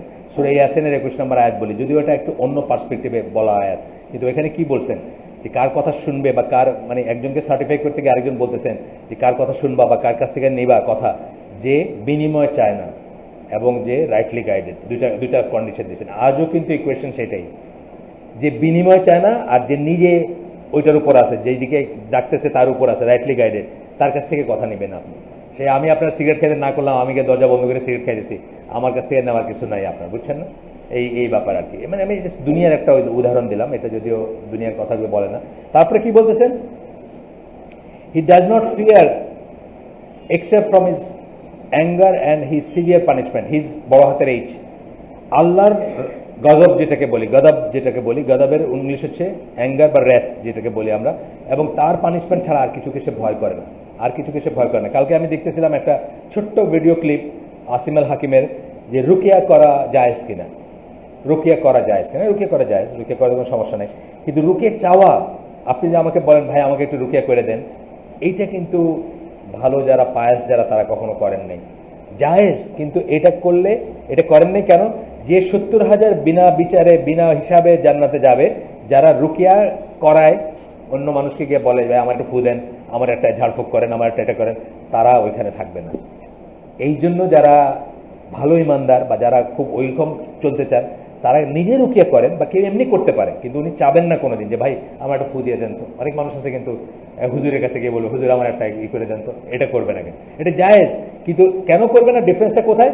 সে কিন্তু এতটুকু হইলেও মানুষের উপর নির্ভর করলো, আল্লাহর উপর 100% নির্ভর করলো না, 1% হইলেও সে মানুষের উপর নির্ভর করলো, আল্লাহরই কালাম বলবে সে, আল্লাহরই কথা বলবে সে, মানে একটা দোয়া পড়বে, বাট সে তারপরেও তার উপর নির্ভর করলো। আর এখন তো আমাদের ভেরি সরি টু সে যে আমাদের মুসলিম, এই যে প্র্যাকটিসিং মুসলিম কমিউনিটিতে রুকিয়াটা একটা মহামারী আকার হয়ে গেছে, মানে রুকিয়ার নিডটা, যে কোনো কিছু হইলে দেখবেন মানুষে বলে যে আমার মধ্যে কিছু হয়েছে, হাজব্যান্ডের সাথে বোর ঝগড়া হয়েছে না, আমার বউ তো কোনোদিন আগে ঝগড়া করতে নাম করে, আচ্ছা দেখা হতো একটু কিছু হয়েছে নাকি, মানে রুকিয়াটা একটা মহামারীর আকার নিচ্ছে আমাদের ভিতরে, আমাদের এই প্র্যাকটিসিং কমিউনিটিতে। আমরা যে কোনো কিছুতে প্রথমে নিজেকে ই করবো, নিজের সেলফ রুকিয়া যেগুলো আছে, আমাদের যেসব আমল আছে, আমি তো দেখি আমার তো কোনোদিন মনেও হয় নাই যে আমার বা আমার ওয়াইফের বা আমার ছেলের বা আমার মেয়ের বা আমার নাতির বা আমার কারো, যে মানে এরকম কোনো চিন্তাই আসেনি আমার মাথায় যে আমাদের কোনো সমস্যা আছে। তার একটা রিজন হচ্ছে যে আমরা তো আল্লাহ যেটি বলছেন সকাল সন্ধ্যাগুলো করি, সকাল সন্ধ্যা পাঁচ ওয়াক্ত সালাতের পরে যে জিকিরগুলো করি, যে আজকেরগুলো করি, আমাদের ঘরে ছবি নাই, আমাদের ঘরে গানের যন্ত্র নাই, আমাদের ঘরে ঘন্টা নাই, আমাদের ঘরে কুকুর নাই, আল্লাহ রসুল যেভাবে বলছেন সেভাবে আমরা ই করি। বাথরুমে এভরি টাইম যাওয়া, মানে বাথরুমে গিয়া ব্রাশটা ফালায় আসছেন, আবার গেলেও আমি আরেকবার দোয়া পড়ে ঢুকি, আলহামদুলিল্লাহ আমার কোনো সমস্যা নাই। তো এইভাবে লাইফ লিড করলে আপনার কোনো সমস্যা থাকবে না। কিন্তু তা না করে বউয়ের সাথে ঝগড়া হয়েছে, বাস একজনের সাইকের কাছে চলে গেলেন, দেখেন তো আমার একটু মানে একটু ফু দিয়ে দেন তো আমাকে, এটা ঠিক না, আমাদের কাছে মহামারীর মতো হয়ে গেছে আমাদের ভিতরে, আমরা এগুলো আসলে অ্যাভয়েড করে চলবো। যাই হোক, এরপরে কি বলতেছেন যে নূহ আলাইহিস সালামের ইকে আল্লাহ দেয়ারফর, এবং এই কারণেই যেহেতু দুনিয়ারই গোল নাই, যেহেতু দুনিয়ার প্রাপ্তি নাই, ওই যে আসে না কথা, এই জগতে হায় সেই বেশি চায়, আছে যার ভরি ভরি, যেসব মানুষের আছে তারাই কিন্তু রুটি বা হালুয়া রুটির পিছনে বেশি দৌড়ায়, গরিব মানুষ কিন্তু দৌড়ায় না এভাবে, যাদের আছে তারাই কিন্তু বেশি দৌড়ায় হালুয়া রুটি, মানে প্রাপ্তির আশায় দৌড়ানো যেটা। বুঝছেন না? আপনি এই যে ইলেকশনের পরে বা ইলেকশনের আগে দেখেন পলিটিক্যাল পার্টির অফিসগুলোতে কারা গেছে, রিক্সাওয়ালা যায় না, রিক্সাওয়ালা যেতে গেছে এক কাপ চা খাইলো, এই পর্যন্ত শেষ। কিন্তু মোমো করে ভিড় করে কারা? যারা এরপরে পদ পাবে, বুঝছেন না, এই পদ ওই পদ পাবে আশা করতেছে, সেটা দিয়ে লুটপাট করবে, তারাই যায় বেশ। তো এখানে বলতেছেন যে generally therefore they are only followed generally by the poor. কারা? নবী পয়গম্বরকে সাধারণত গরিব মানুষই ফলো করে। একেবারে ট্র্যাডিশনালি দেখেন, শুরুর থেকে এই পর্যন্ত দেখেন, সাধারণত দেখবেন গরিব যারা, কৃতদাস যারা, অথবা লোলি পিপল যারা, তারাই ফলো করে। আমরা যাদের লোলি বলি, নজবিল্লা, আমি কাউকে বলতেছি না, মানে সমাজ যাদেরকে বলে তারাই ফলো করে। নূহ আলাইহিস সালামের কথা বলতে গিয়ে সূরা শুআরা হচ্ছে এখানে বোধহয় একটু ভুল করছেন, 26 লেখার জায়গায় 36 লিখে ফেলছে। যাই হোক, শুআরা হচ্ছে 26 নম্বর সূরা, 111 নম্বর আয়াত। বলতেছেন তারা বলল, তারা কারা জানি, ইসের মানে নূহ আলাইহিস সালামের কম যে বা মানুষ যারা, তারা বলল, they said are we to believe in you, আমরা কি তোমাদের বিশ্বাস করব, তোমার উপরে বিশ্বাস করব বা তোমার উপরে বিশ্বাস আনবো? ও নূহ আলাইহিস সালামকে বলতেছেন, and affirm what you call to us, এবং আমরা কি এটা প্রত্যয়ন করব, নিশ্চয়তা দিব, মানে সত্য বলেই করব যে তুমি যেটা আমাদের ডাকতেছো। when it is only the lowly people who follow you, যখন হাকিকত হচ্ছে এটা যে শুধুমাত্র নিম্ন শ্রেণীর মানুষ তোমার পিছে থাকে, তোমারে ফলো করে, এটা কিন্তু তখনও এখনো কিন্তু আপনাকে এই একই কথা বলা হবে যে আমি কি তোমারে ফলো করবো? তোমার পিছে কে আছে? কেউ নাই। এরপরে আসতেছে সূরা Araf 75-76, the heads of the people who haftily rejected faith, যারা দম্ভভরে, heads of the people যারা বড়, যারা কাল আল মালাউ, আপনাদের আগে বলছি আমাদের দেশের কেমন কেমন মালাউটা হিন্দুদের বলে, আসলে মালাউটা কোরআনের শব্দ। মালাউ মানে হচ্ছে আল মালাউ হচ্ছে গ্রেট ওয়ান, বড় যারা, যে কোনো সমাজে যারা বড় আছে না, বড় মোড়ল, ধরেন গ্রামের মোড়ল বা ইসের চেয়ারম্যান, উপজেলার চেয়ারম্যান, এগুলো বড় না, বড় মানুষ যারা যে কোনো সমাজে। কোরআনে কিন্তু এই মালাউ কথাটা বড় সেন্সে আসছে। কাল আল মালাউ, বড়রা বললো, যারা বড় তারা বললো, দম্ভ করে বললো, rejected faith and said to those who they held to be lowly, to those who believed in and followed Salih and what he came with, যারা দম্ভ, মানে যারা বড় তারা দম্ভ করে, যারা সমাজের নিচু স্তরের মানুষ, যারা বিশ্বাস করছিল সালেহ আলাইহিস সালামের উপর বিশ্বাস আনছিল এবং উনি যা নিয়ে আসছিলেন, অর্থাৎ ওনার যে মেসেজ ছিল, ওনার যে বাণী ছিল, যা আল্লাহর তরফ থেকে উনি নিয়ে আসছিলেন, সেটাতে যারা বিশ্বাস করছিল তাদেরকে তারা বলল, do you really know that Salih is the one sent by Allah? তোমাকে জানো, সত্যিই জানো যে সালিকে আল্লাহ পাঠাইছেন? সন্দেহ ঢুকাইতে চাইতেছে, কিন্তু সন্দেহ ঢুকাইতে চাইছে, আমাদের নবীর ব্যাপারে কিন্তু সন্দেহ ঢুকাইতে চাইছে না। পাগল বলছে, কবি বলছে, আপনার কি পজেস্ট বলছে, জিনে ধরছে বলছে, জাদুঘর বলছে, কত কিছু বলছে, সন্দেহ ঢুকাইতে চাইছে ভিতরে। আজও কিন্তু চাইতেছে। আজও যে সমস্ত নাস্তিকরা লেখালেখি করে তারা কিন্তু রাসূল সাল্লাল্লাহু আলাইহি ওয়াসাল্লাম, বুঝছেন না, মানে ওই দিনই আমার একজন বলতেছে যে ভূত বলে কিছু নাই, ব্লগে আমি লেখালেখি করি তো একটু, ভূত বলে কিছু নাই, হিন্দু হইতে পারে, আমি জানি না, নাম দেখে বোঝা যায় না। ভূত বলে কিছু নাই, কিন্তু জিন বলে কিছু আছে, কারণ 1500 বছর আগে একজন বলে গেছিল যে জিন আছে। ঠেস দিয়ে কথা বলতেছে না, সে কিন্তু খুব খারাপ একটা কথা বলতেছে। আসলে সে মুসলিম হলে তো সে মুসলিম থাকবেই না, সেটা অন্য কথা। যদি মুসলিম না হয়, সে কিন্তু আমি তো কোনোদিন বলি না যে ঈসা আলাইহিস সালাম কি বলছেন, অথবা মুসা আলাইহিস সালাম কি বলছেন, অথবা কৃষ্ণ কি বলছে, এই নিয়ে আমি সমালোচনা করি না। কারণ আল্লাহ আমাকে কোরআনে বলছেন যে তাদের গড যারা আছে তাদেরকে তোমরা গালিগালাজ করো না। কোরআনের আয়াত এটা, আমার আয়াত মনে নেই, আপনি চাইলে বাইর করে দিতে পারবো, যে গালিগালাজ করো না, কারণ তারা তোমাদের ইকে গালিগালাজ করবে। তাই আল্লাহ না করছেন, আমরা এই জন্য আমরা করি না গালিগালাজ, আমরা কোনো গালিগালাজ করি না, কারো কৃষ্ণ বলেন, রাম বলেন, এই দিনে গালিগালাজ করি না আমরা। কিন্তু বলতেছে এটা যে তার মানে কি আপনার ভিতরে সন্দেহ ঢুকাইতে চাইছে 1500 বছর আগে কে কি বলে গেছে, বুঝছেন না। কালকে একটা পোস্ট দিছে একজন জাল হাদিস নিয়ে, হাদিসের নামে জালিয়াতি বইটা আছে না ইসের আব্দুল্লাহ জাহাঙ্গীরের, ওইটার দিয়া জাল হাদিস কবে থেকে শুরু হয় বা কিভাবে শুরু হইলো এটার একটা দিছে। আরেকটা, সে কিন্তু মুসলমান বলতে তার নাম হলো গাজী আছে নামে, সে বলতেছে হয়তো ঠেস দিয়ে বলতেছে, কিন্তু হয়তো ইহুদি ষড়যন্ত্র হইতে পারে এটা, হাদিস যে জালিয়াতি হয়েছে। মানে আমরা এখন সবখানে ইহুদি ষড়যন্ত্র বলি না, অনেক কিছুতে কনস্পিরেসি থিওরি আছে, অনেক কিছুতে বলি, তো সে ঠেস দিয়ে বলতেছে কিন্তু এটা যে বোধহয় ইহুদি ষড়যন্ত্র হতে পারে এটা। তার মানে কি, সে তোমার ভিতরে আমার ভিতরে ডাউট ঢুকাইতে চাইছে, সন্দেহ ঢুকাইতে চাইছে যে এই যে কথাগুলো বলা হবে, এই হাদিসের নামে জালিতে বইতে যে কথাগুলো বলা হয়েছে, হাদিস মেথোডোলজি যেটা, এতে সন্দেহ ঢুকাইছে যে এটা হয়তো ঠিক না বা এটা হয়তো ঠিক না। যাই হোক, তো তখন দে সেড, ওই ওই কম মানে নিচু শ্রেণীর মানুষগুলো কি বলল, বা যারা গরিব মানুষ, যারা সালেহ আলাইহিস সালামের অনুসারী ছিল, তারা কি বলল, we indeed attest and believe in the truth and guidance which Allah has sent with him. আল্লাহ তার মাধ্যমে যে সত্য আমাদের কাছে পাঠাইছেন আমরা, এবং যে হেদায়েত পাঠাইছেন, আমরা অবশ্যই সেটাতে বিশ্বাস করি। তখন আবার মালাউ যারা বড় যারা, তারা কি বলল, we deny and disbelieve that which you believe in. আমরা অস্বীকার করি এবং অবিশ্বাস করি তোমরা যেটাতে বিশ্বাস করো সেটাতে। এটাই কিন্তু সিলসিলা। মানে আমরা দেখবো পরে বলবে যে আল্লাহ রাসূল সাল্লাল্লাহু আলাইহি ওয়াসাল্লামের দেখবো আমরা যে প্রাথমিকভাবে কিন্তু রাইসরা আসে নাই। আবু সুফিয়ান কবে কনভার্ট করছেন, অনেক পরে কিন্তু, তাই না? যারা যে কোনো আমার রাসূল বা আগের রাসূলদেরও যারা ক্ষমতায়, রাষ্ট্র ক্ষমতায়, যারা বড় বড় জায়গায়, তারা কিন্তু ওই প্রাথমিকভাবে তারা কোনোদিন নবী রাসূলের কথা শুনে নেই, শুনছে সাধারণত ডাউন টোডেন মানুষরা। আচ্ছা, গেল শেষ এটা। তারপরে বলতেছেন যে হেরাক্লিয়াস যে রোমান সম্রাট, সে যখন ইকে জিজ্ঞেস করছিল, আবু সুফিয়ানকে জিজ্ঞেস করছিল যে একটা প্রশ্ন জিজ্ঞেস করছিল, is the noble of the people who follow him or the weak amongst them?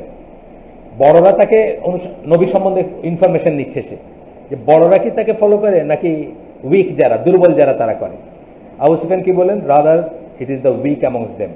এটার থেকে কিন্তু হেরাক্লিয়াস বুঝছিল যে ইনি সত্য নবী। হেরাক্লিয়াস কিন্তু বুঝছিল যে ইনি না, অর্ডিনারি না, কি মানে ইনি যে একটা কেউ, এটা কিন্তু সে একটা টেস্ট ছিল তার জন্য। এটা মানে তার কাছে ইনফরমেশন ছিল, সে জানতো যে আগের নবীরা যখন যখন আসছেন তখন তাদের পিছনে প্রথমে কারা দাঁড়াইছে, তার পিছনে তাকে কারা ফলো করছে, যারা উইক, যারা গরিব, যারা লোলি, তারা। যাই হোক, এটা বললেন, বলার পরে বলতেছেন যে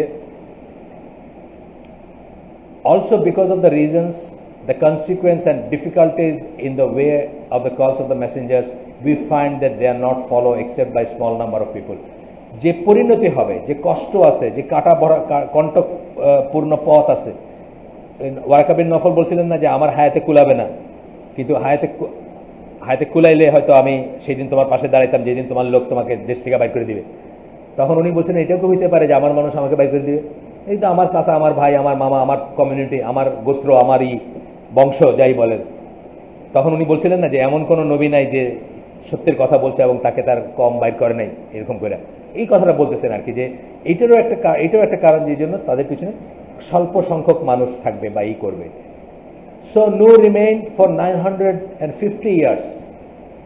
950 বছর নূহ আলাইহিস সালাম ছিলেন। যেহেতু নূহ আলাইহিস সালামের প্রসঙ্গে এর আগের আয়াতটা আসছে, none but a few believe along with him. অল্প কয়েকজন তাকে বিশ্বাস করছেন, অল্প কয়েকজন মানুষ, 950 বছরের রেজাল্ট। ইব্রাহিম আলাইহিস সালামের কথা এরপরে বলতেছেন, এবং লূত আলাইহিস সালামের কথা এরপরে বলবেন, মুসা আলাইহিস সালামের কথা বলবেন, সবার কথাই বলতেছেন যে এখানে একটা হাদিস দিচ্ছেন, এটা বেশ ইন্টারেস্টিং হাদিস, আপনি জানেন, এটা খুব আলোচিত হাদিস। তারপরে আমি বলতেছি বুখারীর হাদিস, মুসলিমের হাদিস, বুখারী মুসলিমের হাদিস। ইবনে আব্বাস রাদিয়াল্লাহু আনহুর বর্ণনায় আসতেছে, আল্লাহ রাসূল সাল্লাল্লাহু আলাইহি ওয়াসাল্লাম বললেন যে আমার সামনে জাতিসমূহকে দেখানো হয়েছে। কোন জাতিসমূহকে? আলটিমেটলি কি হবে? আল্লাহ রাসূল সাল্লাল্লাহু আলাইহি ওয়াসাল্লামকে মেরাজে নিয়ে দেখানো হয়েছে অনেক কিছু, আমার সামনে জাতিসমূহকে দেখানো হয়েছে। এবং আমি দেখলাম এ prophet, with him was a small group of people. একজন নবী, তার সাথে খুব অল্প কিছু সংখ্যক মানুষ। And I saw A prophet, এবং আমি আরেকজন নবীকে দেখলাম, along with one man or to man. একজন বা দুইজনেও দেখলাম একজন নবীকে, একজন বা দুইজন ফলোয়ার তার। And a prophet accompanied by nobody. আরেকজন নবীকে দেখলাম কেউ নাই তার সাথে। দেখেন, এরা কিন্তু সবাই সাকসেসফুল, এদের কিন্তু আল্লাহ সবাই সাকসেসফুল বলছেন, এরা কিন্তু এলিভেটেড। তাহলে নাম্বার কোনো ম্যাটার করে না, এখানে আমাদের প্রথম আসতে হবে, মানে বুঝটা আর কি।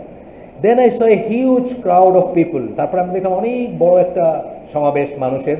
And I thought that they were my উম্মা, এবং আমি মনে করলাম এটা আমার উম্মা হইতে পারে, রাসূল সাল্লাল্লাহু আলাইহি ওয়াসাল্লাম বলতেছেন। So it was said to me, আমাকে বলা হলো, this is Musa and his people. এটা হচ্ছে মুসা এবং তার লোকজন। তখন বলা হলো কি, বাট আমাকে বলা হচ্ছে, মানে নবীকে বলা হচ্ছে, তাকে বলতেছেন ভয়েস বা কেউ বলতেছেন, but rather look to the Horizon, দিগন্তে চেয়ে দেখো, দিগন্তের দিকে চেয়ে দেখো, মানে অনেক দূরের দিকে তাকায় দেখো। So I looked and saw I huge crowd, অনেক বড় সমাবেশ দেখলাম। So it was said to me, this is your উম্মাহ, আমাকে বলা হলো এইটা হচ্ছে তোমার উম্মাহ। And from them are 70,000 who will enter paradise without any reckoning, এবং এর ভিতর থেকে 70,000 জান্নাতে যাবে কোনো হিসাব ছাড়া, যেটা কথা একটু আগে আপনাদেরকে অন্য প্রসঙ্গে বললাম আমি। 70,000 মানুষ, 70,000টা কি অ্যাকচুয়ালি রিয়েলি 70,000 কিনা, নাকি আরও বেশি, বা প্রতিজনের জন্য আবার 70 জন করে, এইসব নিয়ে অনেক কথা আছে, সেটা না, আমরা হাদিসের টেক্সটটা পড়লাম আমরা। ইব্রাহিম আলাইহিস সালামের কথা বলতেছেন যে ওনার খুবই কম ফলোয়ার ছিলেন, যদিও ওনার বংশ থেকে নবী রসুল আসছেন, এবং সমস্ত নবী রসুল আমাদের রসুল সহ পরবর্তী যুগের সমস্ত নবী রসুল তার বংশধার থেকে আসছেন। কিন্তু যে জন্য আমাদের ফাদার অফ দ্য নেশন আমরা তাকে বলি, আমাদের জাতির পিতা, মুসলিম জাতির পিতা আমরা তাকে বলি, কিন্তু তারপরেও ওনার ফলোয়ার খুব কম ছিলেন। এখানে একটা কোরআনের আয়াত দিয়ে বলতেছেন, লুত বিলিভড ইন হিম, লুত আলাইহিস সালাম যে তার উপর বিশ্বাস করছেন সেটা বললেন, এবং উনি যে হিজরত করছিলেন তার নিজের ল্যান্ড থেকে তাকে চলে যেতে ছিল এটা বললেন। বলে আমি একটু তাড়াতাড়ি যাইতে চেষ্টা করতেছি, পারি, হ্যাঁ প্রায় চলে আসছে, আমি চেষ্টা করতেছি এইখানে এটা শেষ করে যেতে আজকে, এই যেটুকু আমার টার্গেট, তারপরে পরের দিন এই করবো ইনশাল্লাহ, প্রায় শেষের দিকে। কয়টায় সালাত আবার একটু শুনি? 8:30, হ্যাঁ 8:30। লূত আলাইহিস সালামের কি বলতেছেন, শুধুমাত্র সম্ভবত তার মেয়েরা তার ফলোয়ার ছিলেন, আর কেউ না বলতেছেন। এখানে সম্ভবত কেন বলতেছেন, যে সমস্ত বর্ণনা পাওয়া যায় সেখান থেকে তাই মনে হয়। এরপরে বলতেছেন, আয়াত দিছেন সিঙ্গেল হাউসহোল্ড, এই আয়াতটা দিছেন যেটা লূত আলাইহিস সালাম সম্বন্ধে আসছে, সেই আয়াতটা দিছেন, so we brought out those who were believers from the town, ওই শহর থেকে আমরা বিশ্বাসী যারা তাদেরকে, আপনি জানেন যে কমের লুতের উপর যে আযাব আসছিল আল্লাহর তরফ থেকে, তার আগে ওই টাউন থেকে আমরা কি করলাম, বিশ্বাসীদেরকে বের করে নিয়ে আসলাম। And we did not find there except, আর কাউকে পাই নাই বিশ্বাসী, except a single household of Muslims, একটা বাড়ির মানুষ। একটা বাড়ির মানুষ কি, নবী লূত, তার সাথে কি তার মেয়েরা, তার ওয়াইফকেও তো রেখে দিয়েছিলেন আল্লাহ পিছনে আযাবের জন্য। এখান থেকে বলতেছেন যে শুধু তার মেয়েরাই ছিলেন। আচ্ছা গেল, তারপর বলতেছেন but none of this diminish the rank of the prophets by the slightest degree. এই কথাই আমি বলতেছিলাম যে এই সমস্ত যে শুনলাম, 2 জন ফলোয়ার, 2 জন মেয়ে ফলোয়ার, অথবা নাই ফলোয়ার, 1 জন ফলোয়ার, 2 জন ফলোয়ার, যাই শুনলাম এই এতক্ষণ ধরে, এইটাতে নবীদের এতটুকু কমতে হয় না এই মর্যাদার। তাদের মর্যাদা কিন্তু আল্লাহর কাছে নবীর মর্যাদা, নিষ্পাপ মর্যাদা, যেটা আমরা বলি লা নুফাররিকু বাইনা আহাদিম মির রুসুলি। রসুলদের ভিতর মর্যাদার দিক দিয়ে কিন্তু নিজেদের ভিতর মর্যাদায় তারতম্য আছে, কিন্তু আমাদের থেকে যে তারা আলাদা, এবং নবী হিসাবে তাদের যে দরজা সেটা কিন্তু সবাই সেম, তারা সবাই সত্য নবী। Rather they R upon the highest rank, তাদের র্যাঙ্কটা হচ্ছে highest, and the noblest and the most distinguish of the people and most honourable, সবচেয়ে সম্মানিত, সবচেয়ে উচ্চ আসন হচ্ছে তাদের। They stand above all the people in manhood, মানব কুলের ভিতর যত মানুষ আছে তাদের ভিতর তারা আলাদা একটা ক্লাস, এবং তারা সবার উপরে তাদের অবস্থান।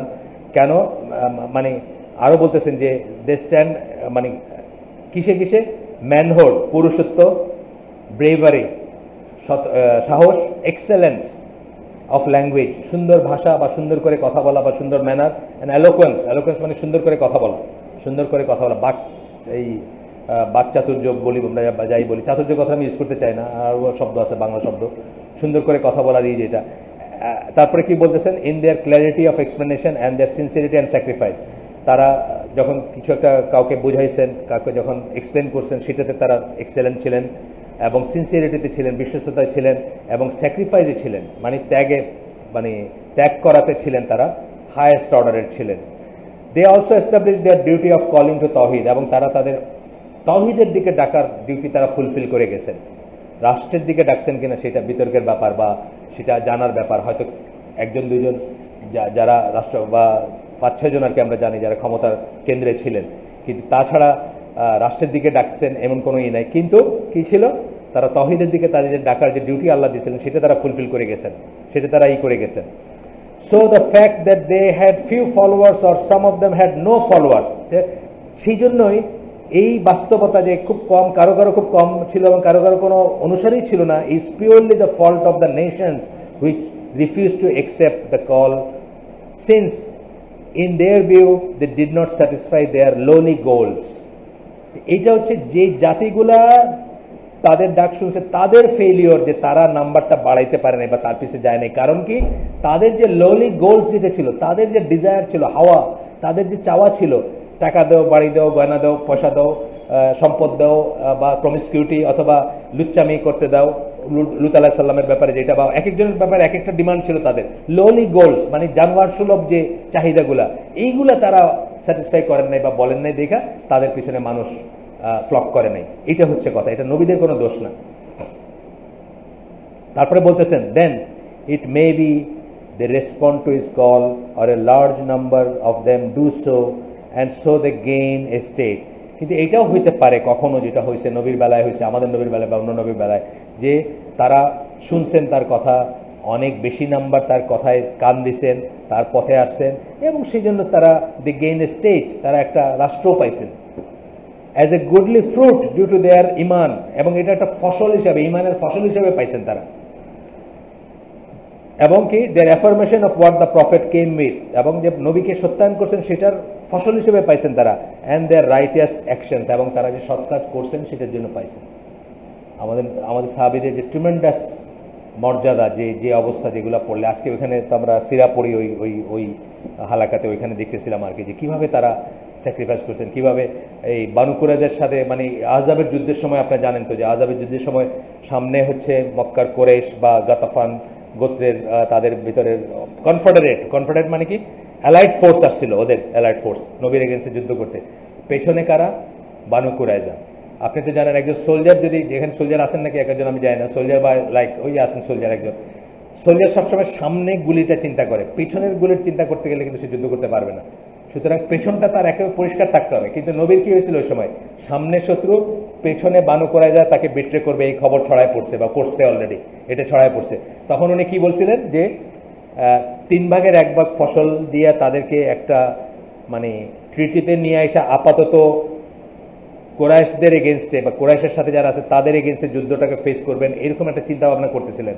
তখন ওইখানে যে আনসাররা ছিলেন তারা বললেন না, যারা বিশ্বাসঘাতী, তাদের একটা প্রাইড ছিল। কিসের প্রাইড? দিনের প্রাইড। তারা মরে যাবেন হয়তো, বা তাদেরকে হয়তো স্ম্যাশ করে ফেলবেন, সেই রিস্ক নিয়ে তারা বলছেন যে যারা ট্রেচারাস, যারা বিশ্বাসঘাতী, আপনার সাথে যে বিশ্বাসঘাতকতা করছে তাদের সাথে আমরা কোনো টার্মসে যেতে চাই না। এই যে এটা কি তাদের সৎ কাজ না? এটা কি তাদের সাহস না? এইটার রিওয়ার্ড আল্লাহ দিচ্ছেন তাদেরকে স্টেট। এটাই বলতেছেন যে তাদের যে তারা নাম্বারে অনেক আসছেন, তারা শুনছেন, তাদের কথা ভালো কাজ করছেন, সেটার ফল হিসাবে statehood. This is what happen to our prophet Muhammad সাল্লাল্লাহু আলাইহি ওয়াসাল্লাম। এই কথাটা এখানে নাম বলেন না এখনো, এইগুলো জাস্ট জেনারেল বলছেন। তারপরে বলছেন যে রাসূল সাল্লাল্লাহু আলাইহি ওয়াসাল্লামের সময় এই ব্যাপারটাই হয়েছে। কি হয়েছে? আল্লাহ তাকে গিফট হিসাবে, এখানে বলবেন উনি পরে, যে আল্লাহ তাকে উপহার হিসাবে, গিফট হিসাবে একটা রাষ্ট্র দিচ্ছেন। আল্লাহ রাসূল সাল্লাল্লাহু আলাইহি ওয়াসাল্লামের কোনোদিন চিন্তা ছিল না যে রাষ্ট্র ক্ষমতা যাবেন বা রাষ্ট্র প্রতিষ্ঠা করবেন। এটা আমি বলছি আপনাদের আগে, আবারও বলতেছি, তিনি বলবেন, সবসময় বলেন। তখন বলতেছেন this is what happen to রাসূল সাল্লাল্লাহু আলাইহি ওয়াসাল্লাম এবং তার নোবেল কম্পেনিয়ন, তার যে সাহাবী, তাদের ব্যাপারে এই ঘটনাটাই ঘটছে। আল্লাহ ক্রাউন দেয়ার ইমান, আল্লাহ তাদের ইমানের মাথায় মুকুট পরায় দিয়েছেন। Their righteous actions and their exemplary perseverance when facing the harm and oppression of the mushriks, by aiding them and making their deen uppermost, and by establishing them upon the earth as Allah the Most High says. আল্লাহ কি বলেন? এরপরে আয়াতটা দিতেছেন, যে আয়াতটা আমরা এই মজলিসে অনেকবার বলছি, যে দিনের পৃথিবীতে আপনার কর্তৃত্ব লাভ করা, ক্ষমতা লাভ করা, পৃথিবীর আধিপত্য লাভ করার মুসলিমদের জন্য পূর্ব শর্ত হচ্ছে তাকওয়া। এই কথা অনেকবার বলছে। এইটাই বলতেছেন যে এইটার ফলশ্রুতিতে এই উনি পয়েন্টে আসলেন যে কেন আল্লাহ রসুল তার সাহাবীকে কেন মুকুট পরাই দিয়েছেন, এই জন্য পরাইছেন বলে এই এখন দিয়েছেন যে Allah has promised those who truly believe amongst you and act in obedience to Allah and his messenger that he will grant them rulership upon the আর্থ। যারা আল্লাহকে ভয় করে, আল্লাহর মতো করে চলে, আল্লাহর অনুগত্য করে, তাদেরকে আল্লাহ ওয়াদা করছেন যে তাদেরকে জমিনের কর্তৃত্ব দিবেন।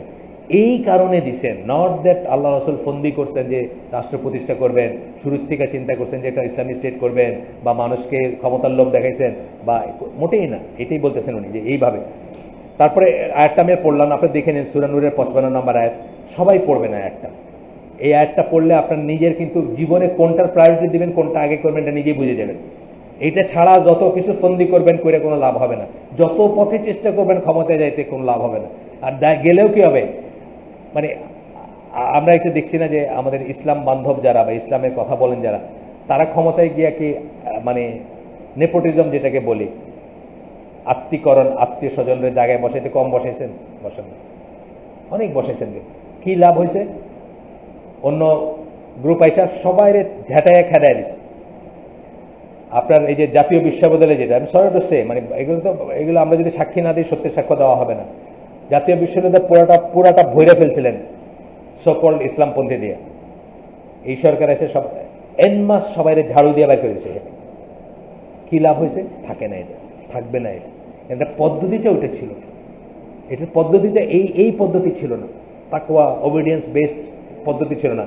আল্লাহর তরফ থেকে আল্লাহ এভাবে দেন নাই। যদি দিতেন আল্লাহ এভাবে, তাহলে এটাকে কেউ একদিনে, 2 দিনে, 5 দিনে, 1 বছরে, 5 বছরে, 100 বছরে কেউ সরাইতে পারতো না। আপনি দেখছেন না যে প্রথম 2 জন খলিফা এবং নবীর ফ্রুটটা যাইতে কত বছর লাগছে? 1000 বছর লাগছে না?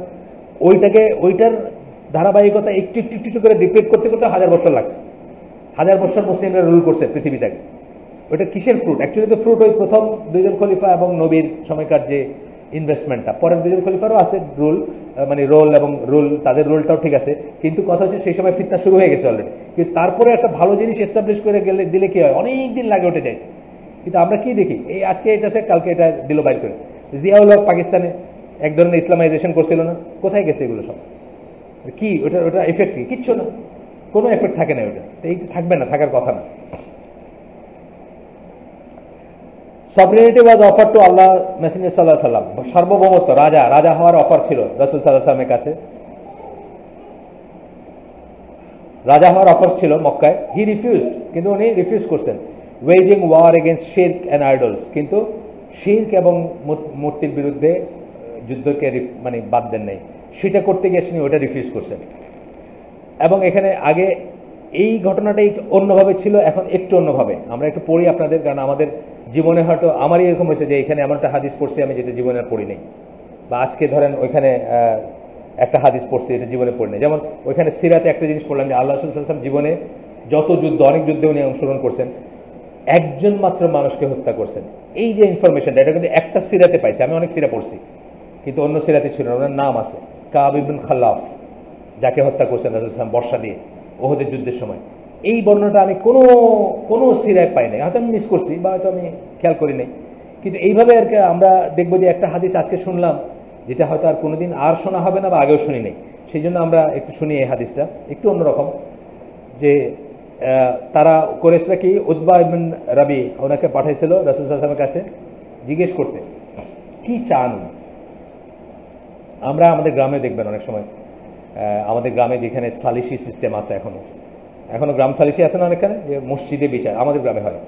টুকটাক জিনিস আর কি, আমার গাছ থেকে এটা পেড়ে ফেলছে, ও আমার এতে মাছ ধরছে, এগুলো মসজিদেই সুরা হয়। এগুলো যে কেস করে নাকি চেয়ারম্যানের কাছেও যায় না, অন্য কথা যায় না। মসজিদে জুমার দিন দেখবেন একদিন দাঁড়ায় গেল, আমার একটা আছে, আমার একটা কথা আছে, বললো যে আমাকে দেখেন অন্যায়ভাবে আমার এখানে পানিটা কাইটা দিছে, সব পানি বের হয়ে গেছে, বাদ কাইটা দিছে ভাই। মুরব্বীরা বললেন তাই নাকি, আচ্ছা দাঁড়াও, ওরে আনো, ডাকো, তারপরে একটা কিছু করে দিল, এরকম। তো এখানেও আছে যে ওনারা পাঠাইছে যে যাও তো জিজ্ঞেস করো তোমার ভাতিজা কি চায়। অনেক সময় দেখবেন গ্রামের ভিতরে একজন ট্রাভেল মেকার থাকে, মানে খুব অত্যাচার, খুব এটা করছে, ওটা ভাগতেছে, এটা করছে। তো মুরব্বীরা পাঠায়, যাও তো দেখো তো কি চায়, ও এরকম করতেছে কেন, কি সমস্যা, ওর কি সমস্যা দেখো তো, এরকম হয়। তো পাঠাইছে, তো উনি এসে বলতেছেন আমার ভাতিজা, মানে ভাতিজাটা ওনার একটা কথার কথা আর কি। আমরা যেমন চাচা মিয়া ডাকি না, এরকম উল্টাটা আর কি, এই ভাতিজা, আমার ভাতিজা। আমরা জানি তুমি যে আমাদের ভিতর অন্যরকম চরিত্র, এবং তোমার যে পজিশন, তোমার গোত্রের ভিতরে তোমার যে ইমেজ, তোমার যে লিনিয়েজ, যেগুলো আমরা জানি। But you have brought a matter which is very serious for your people. তুমি এমন একটা ব্যাপার নিয়ে নাড়াচাড়া করতেছো যেটা তোমার মানুষ, অর্থাৎ আমাদের জন্য, আমাদের সবার জন্য, মক্কাবাসী সবার জন্য বা আমাদের জন্য খুবই কঠিন একটা ইচ্ছে ফালাই দিচ্ছে আমাদের। Because of it you have split their united body, caused their youth to behave foolishly and you have abused their idols. কিন্তু তুমি এমন একটা ব্যাপার নিয়ে আসছো যেই জন্য তুমি আমাদেরকে টুকরা টুকরা করে দিছো, আমাদের ভিতরে ভাগ করে দিছো। আমাদের ইয়াং যারা, কারণ রাসূল সাল্লাল্লাহু আলাইহি ওয়াসাল্লামের ফলোয়াররা ম্যাক্সিমাম ইয়াং ছিলেন, কিন্তু আমাদের ইয়াংরা খুব আজব রকম, মানে ফুলিশভাবে ব্যবহার করতেছে, মানে ঠিকমতো যেরকম করার সেরকম করতেছে না। যেমন ধরেন কৃতদাসরে সব বলতেছে, শুনতেছে, কিন্তু যখন বলতেছে যে এই আহাদ এটা করে না, তখন বলছে না এটা কমো না, মাইরা ফেলে। এটাই তো পুলিশ ভাবে এই করা, মানে ডিসিপ্লিনটা ভেঙে যেতেছে, অর্ডার অফ থিংস ভেঙে যেতেছে, এই কথা। Cause their youth to behave foolishly and you have abuse their idols, তুমি তাদের মূর্তিগুলোকে গালি মানে তুচ্ছতাচ্ছিল্য করছো। অ্যান্ড দেয়ার রিলিজিয়ান, এবং তাদের ধর্মকে তুমি তুচ্ছতাচ্ছিল্য করছো। তাদের বলতে এইখানে তুমি যাদের ভিতরে আসো তাদের। You have also declared their forefathers to be infidels, তুমি তাদের পূর্বপুরুষকে কি ডিক্লেয়ার করছো? কাফের ডিক্লেয়ার করছো, অবিশ্বাসী ডিক্লেয়ার করছো। পূর্বপুরুষ, বাপ দাদা 14 গোষ্ঠী। Because of it, so listen to me and I will offer you something which you may consider. তাহলে আমার কথা শোনো, আমি তোমায় কিছু অফার করতেছি যেটা তুমি কনসিডার করবা। And hopefully some of them will be acceptable to you, এবং আমি আশা করতেছি যে তুমি এর কিছু কিছু গ্রহণ করবা।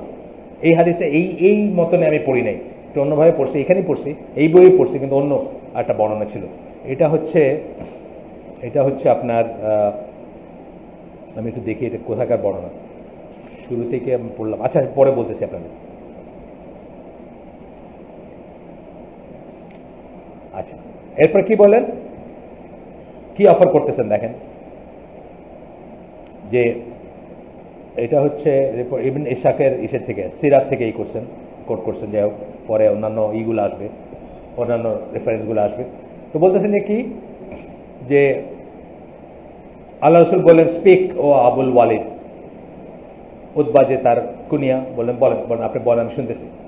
হি said, O son of my brother, আবার বললেন, আমার ভাতিজা, if what you desire by this that you have come with, যা তুমি বলতেছো, যা নিয়ে তুমি আসছো, যা তুমি বলতেছো যে তুমি নিয়ে আসছো, এইটা নিয়ে যদি তুমি সম্পদ চায় থাকো, then will gather wealth for you from our wealth until you are one of the richest of us. তাহলে আমরা আমাদের সম্পদ থেকে দিয়ে মানে চান্দা দিয়া যাই করে এমন পরিমাণ জমা করব তোমার জন্য যে তুমি আমাদের ভিতর রিচেস্ট হবা, আমাদের ভিতর সবচেয়ে বড় লোক হবা, সেই পরিমাণেই আমরা দিব।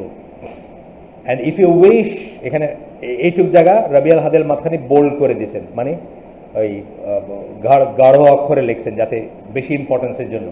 And if you wish by it for high position, তুমি যদি উচ্চ আসন চাও, ক্ষমতা চাও, then will give you such authority that we will not do anything without your approval. আমরা তোমাকে এমন অথরিটি দিব যে তোমার অ্যাপ্রুভাল ছাড়া আমরা কিছু করবো না। বড় কথা, কিন্তু অনেক বড় কথা। আপনার এখানে আপনারা একমত হইতে পারবেন না, যে এখানে যারা আলেমরা আসেন আমাদের এখানে প্রোগ্রাম করেন, আপনারা কিন্তু এই পয়েন্টে একমত হতে পারবেন না যে আপনাকে এমন অথরিটি দিব যে আপনার অ্যাপ্রুভাল ছাড়া আমরা কিছু করব না। এই ধরনের অথরিটি আমরা এখন আমাদের বাপরেও দিই না, অন্য কাউকে তো দূরের কথা। কিন্তু কোরাইশরা এটা অফার করছিল নাকি, যে আপনার অ্যাপ্রুভাল ছাড়া, তোমার অ্যাপ্রুভাল ছাড়া আমরা কিছুই করব না। And if you wish by it for sovereignty, মানে সার্বভৌমত্ব বলা হয় রাজা, যারা সাধারণত রাজা বোঝানো হয় এটা দিয়ে আর কি, then will make you sovereign over us, তাহলে তোমাকে আমাদের উপর রাজা বানায় দিব আমরা, মানে শাসক বানায় দিব। But if it is the case that what comes to you is a demon, কিন্তু এইটা যদি হয় যে তোমার কাছে যেটা আসছে এটা আসলে কোনো দৈত্য দানব জিন ভূত তোমার ধরছে, যে যা ধরছে আর কি, অর্থাৎ তুমি যেগুলো কও সেগুলা, which you see and cannot get rid of, যদি এমন হয়ে থাকে যে এটা একটা দৈত্য, তুমি দেখো তোমারে ধরছে কিন্তু তুমি এটার থেকে মুক্তি পাইতেছো না, তোমার এইসব কথা বলাইতেছে, then we will seek after a medical cure for you, তাহলে আমরা তোমার জন্য একটা এলাজের ব্যবস্থা করব। বুঝছেন, আমাদের পোলাপান্ডার সব বাপ বল, তো কি হয়েছে, কত তো কি সমস্যা কি, তুই খালি সারাদিন এইসব খালি পড়স আর এইসব করস, মানে কোরআন পড়ে কিছুই করে না সে, তোর কি সমস্যা বলতো। আমাদের একটা ভাই আছে উত্তরে থাকে, ইয়াং, এখন ইয়াং না, যখন আমার সাথে পড়িত তখন ইয়াং, ওই অবস্থায় দাড়ি রাখছে, তার দুই ভাবিতে ঘুমের ভিতরে তার দাড়ি কেটে দিচ্ছে, ভাবিতে ধরে কেটে দিচ্ছে, মানে বুঝছেন না কি হয়েছে ছেলেটার, কি সমস্যায়। সিক আফটার, আমাদের একটা ভাই আছে বুয়েট থেকে পাশ করা, ধরেন আমি রাফলি বলতেছি 2000-এর দিকে, 2000 ব্যাচের দিকে, মানে ইন্টারমিডিয়েট 2000 দিকে, ওর বউ এবং মা ওকে সাইকিয়াট্রিস্টের কাছে নিয়ে গেছে জাস্ট বিকজ সে নামাজ পড়ে 5 ওয়াক্ত মসজিদে গিয়ে। মানে ফ্যামিলিটা এমন, আচ্ছা আমাদের এখানে আসতে বন্ধ করে দিচ্ছে, আমি বলছি আপনি আইসেন না, আপনার যদি ফ্যামিলির শান্তি না থাকে আপনি আইসেন না, কিন্তু ফরজ ওয়াজিবটাকে তরক করেন না। ওকে জাস্ট নামাজ পড়ে, আর কিচ্ছু না, জাস্ট নামাজ পড়ে, দাড়ি নেই, কিচ্ছু নাই, জিন্সের প্যান্ট টি শার্ট পরে, তারে সাইকিয়াট্রিস্টের কাছে নিয়ে গেছে, দেখেন তো ওর কি হয়েছে। আমার বলছে স্যার আমাকে তো বউ এবং মা একত্র হয়ে বলছে, আমি কি করবো, আমার যাইতে বাধ্য হয়েছি। তা আমারে কয়দিন কি ওষুধ দিছে, আমার খালি ঘুম আসে, সাইকিয়াট্রিস্ট, বুঝছেন না? হ্যাঁ, মানে আমি নামাজ পড়ি, এটা আমার দোষ, আর কিচ্ছু না, আমি কিচ্ছু করি না, কোনো রকম দাওয়াতি কাজ না, কোনো দল না, কোনো গোষ্ঠী না, কোনো জামাত না, কোনো হালাকা না, আমি খালি নামাজ পড়ি। আমাদের দেখি বুঝতেছেন, আসলে টি শার্ট পরা, জিন্স পরা, দাড়িও নাই। আমাকে আমার বউ আর সাইকিয়াট্রিস্টের কাছে নিয়ে গেছে। আমি বলছি আপনি আইসেন না এখানে, আপনি নামাজটা অন্তত বজায় রাখেন, ফরজ ওয়াজিবটা করেন, আপনার দিনের হালাকা বা দিনের দাওয়াত কাজে আসার কোনো দরকার নেই, আপনি ওইটাই করেন। মেডিকেল কিওর ফর ইউ, তোমার জন্য আমরা মেডিকেল কিওরের ব্যবস্থা করছি, and we'll expend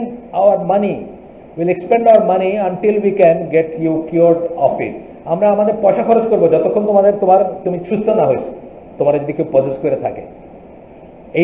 এই জন্য বললাম যে আমি এই মতনে কিন্তু হাদিসটা পড়ি নাই।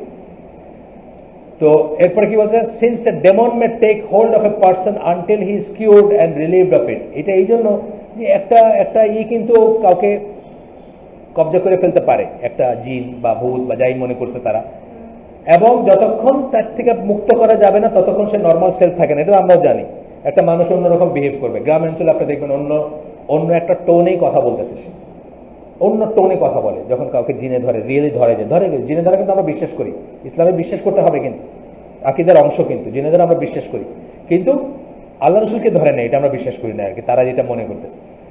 রাসূল সাল্লাল্লাহু আলাইহি ওয়াসাল্লাম বললেন, হ্যাভ ইউ ফিনিশড, তুমি কি শেষ করছো? উনি বললেন ইয়েস।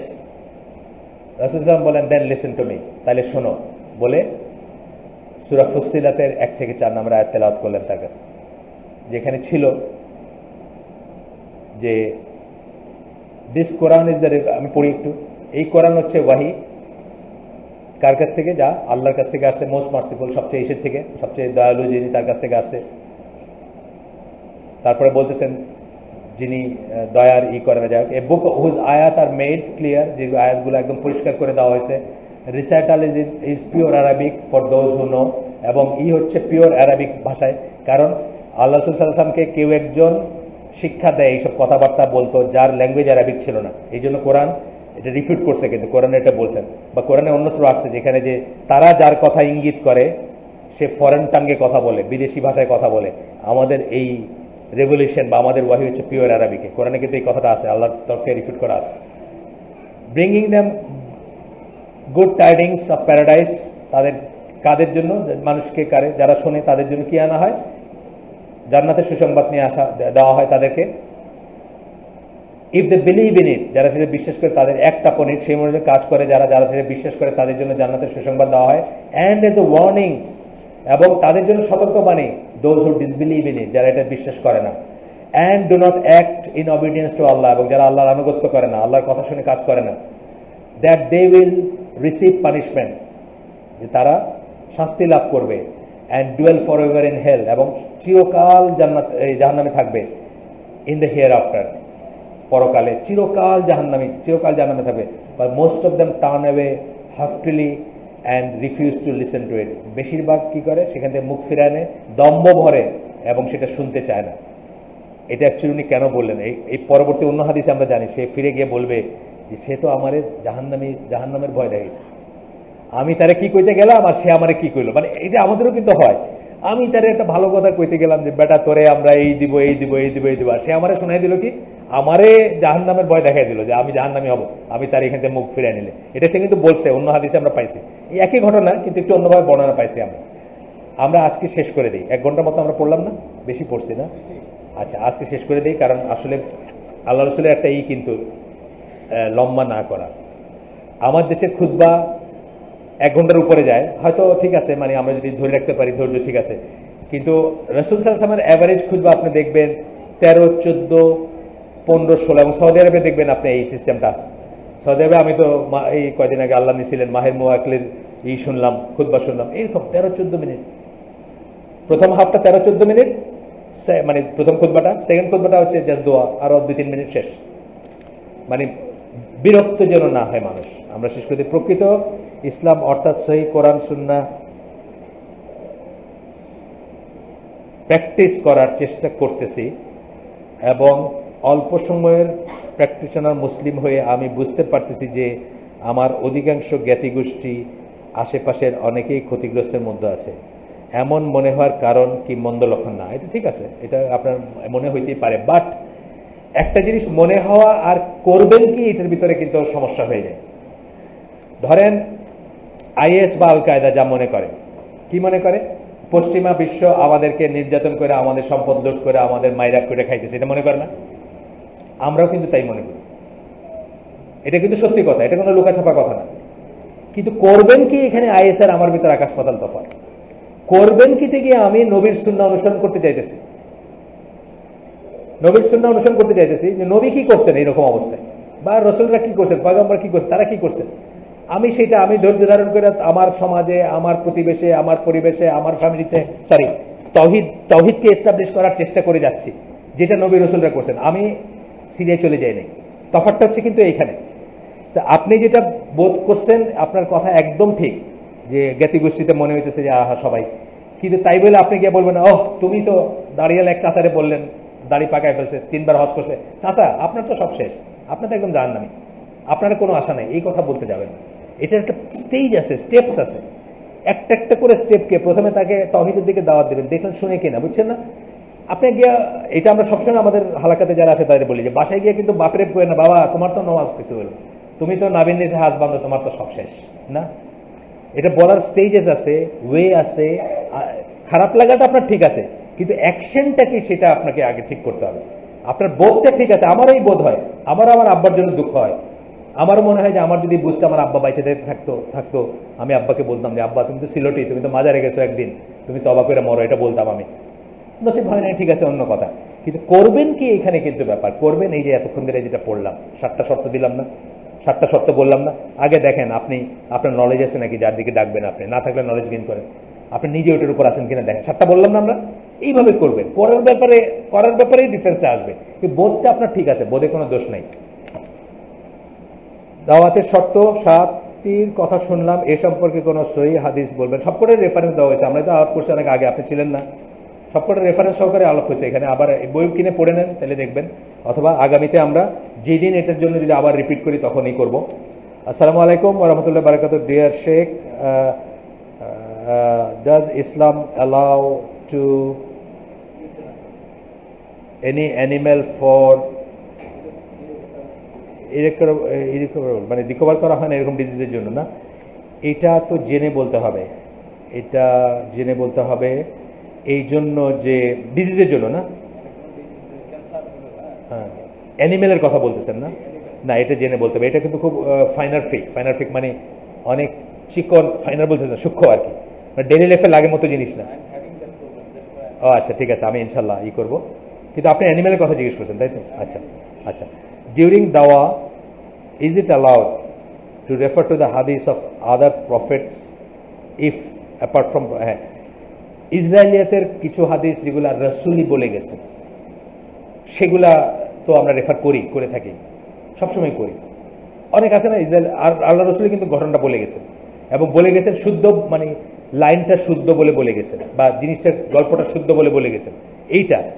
এইটার বাইরে ধরেন যদি কোনো একটা গল্প আপনি শোনেন, আমরা বিশ্বাস করিও বলবো না, বিশ্বাস করি না বলবো না, মানে আমাদের স্ট্যান্ডটা হবে এটা, মানে আমরা এটা হোলসেল বিশ্বাস করি এটা বলবো না, আবার বিশ্বাস করি না বলবো না। যেমন বাইবেল, ধরেন বাইবেল কথার কথা, আমি একটা নিয়ে আসছিলাম, আপনাদের বলছি বোধহয়, যে শেষ বয়সটা যেটা বুঝলাম যে আমি মোটামুটিভাবে আর সেল করব না, তখন ইংল্যান্ডের ফিলিক্সটোতে একটা সিমেন্স মেশিন আছে, ওইখান থেকে আমি কিং জেমস ভার্সনের একটা এই কত নম্বর জানি আপনার, অনেক রিভাইজ ভার্সন আছে তো, একটা নিয়ে আসছে আর কি, যেটা এখন চালু। তো ওইখানে দেখবেন আপনি কালার কোডেড ওই বইটা, বাইবেল, কতগুলো লাল, কতগুলো সবুজ, কতগুলো কালো। তো ওরা বলতে চায় ধরেন ফর এক্সাম্পল লালগুলো হচ্ছে ঈসা আলাইহিস সালামের কথা, হইতে পারে। তা আমি কি এখন হোলসেল বিশ্বাস করবো কি করবো না? না, আমি বিশ্বাসও করবো, অবিশ্বাসও করবো না, কারণ এর ভিতর তো কিছু কথা তো সত্যি আছে বিকৃত করার পরেও। আমি যদি হোলসেল অবিশ্বাস করি তাহলে কি ওগুলোকে ডিনাই করলাম? আবার কিছু কথা তুই আছে। তবে ঘটনা হিসাবে আমরা একটা গল্প দৈনন্দিন জীবন থেকেও বলতে পারি, একটা চোখে দেখে একটা জিনিস শিক্ষা হিসাবে বলতে পারি, কিন্তু হাদিস হিসেবে যখন বলবো তখন আল্লাহ রাসূল সাল্লাল্লাহু আলাইহি ওয়াসাল্লাম অনেক ঘটনাকে বলছেন। ফর এক্সাম্পল, ওই হাদিসটা খুব ফেমাস হাদিস, যে 3জন লোক একটা গুহায় বন্ধ হয়ে গেছিল, পাথর পড়ে গেছিল। এখন তারা তাদের 3টা আমল যেটা আল্লাহর কাছে অ্যাকসেপ্টেড হবে সেটা করে পাথরটা সরাইতে চাইছে, এবং পাথরটা সরে গেছে। এটা তো আল্লাহ রাসূলের বলা কথা। আমি বিশ্বাস করবো এবং এটা শিক্ষাটা নিব আমরা আমাদের জীবনে নিব। এটা কিন্তু দলিল, এটার উপর ভিত্তি করে কিন্তু ওয়াসিলার দলিল আসে। কিসের কিসের ওয়াসিলা নেওয়া যায়? একটা হচ্ছে আপনার নিজের নেক আমলের ওয়াসিলা আপনি নিতে পারেন। নেক আমল দিয়ে আল্লাহকে বলতে পারেন, আল্লাহ আমি তোমার জন্য এটা থেকে বিরত থাকছিলাম, আজকে তুমি আমাকে হেল্প করো, এই ওয়াসিলা যায়। এইটা দলিল আসছে ওইখান থেকে, তার মানে এই ঘটনাটা ঠিক আছে। আচ্ছা, আরটা কি জিয়াউল হকের আকিদা কিছু আমি জানি না, জিয়াউল হকের আকিদা কি ছিল একদমই আইডিয়া নেই। তবে উনি জামাতে পাকিস্তান জামাতে ইসলামের সাপোর্টার ছিলেন, এটুকু আমার জ্ঞান বলে বা আমি জানি। এর বাইরে আকিদা কি ছিল, আকিদা শব্দই তো শিখলাম জিয়াউল হক মারার পরে, আমি শিখছি। আমি আকিদা শব্দ শিখছি জিয়াউল হক মারার পরে। জিয়াউল হক বাইরে থাকার সময় আমার এটার সময় হয় নাই যে তার কি আকিদা ছিল। সুবহানাকা আল্লাহুম্মা বিহামদিকা আশহাদু আল্লা ইলাহা ইল্লা আনতা আস্তাগফিরুকা ওয়া আতুবু ইলাইক। আবারও আমরা যে শুনলাম, যদি ভালো কিছু শুনে থাকি সমস্ত প্রশংসা আল্লাহর, খারাপ কিছু শুনে থাকলে সমস্ত ব্যর্থতা আমার এবং সেটা শয়তানের তরফ থেকে। আল্লাহ আমাদের তৌফিক দেন। আবারও আগামী মাসের ফার্স্ট এবং সেকেন্ডে আল্লাহ আমাদের সবাইকে বাঁচায় রাখলে ফার্স্ট এবং সেকেন্ড শুক্রবার এই বইটার হালাকা হবে আর কি, ইনশাআল্লাহ। আসসালামু আলাইকুম।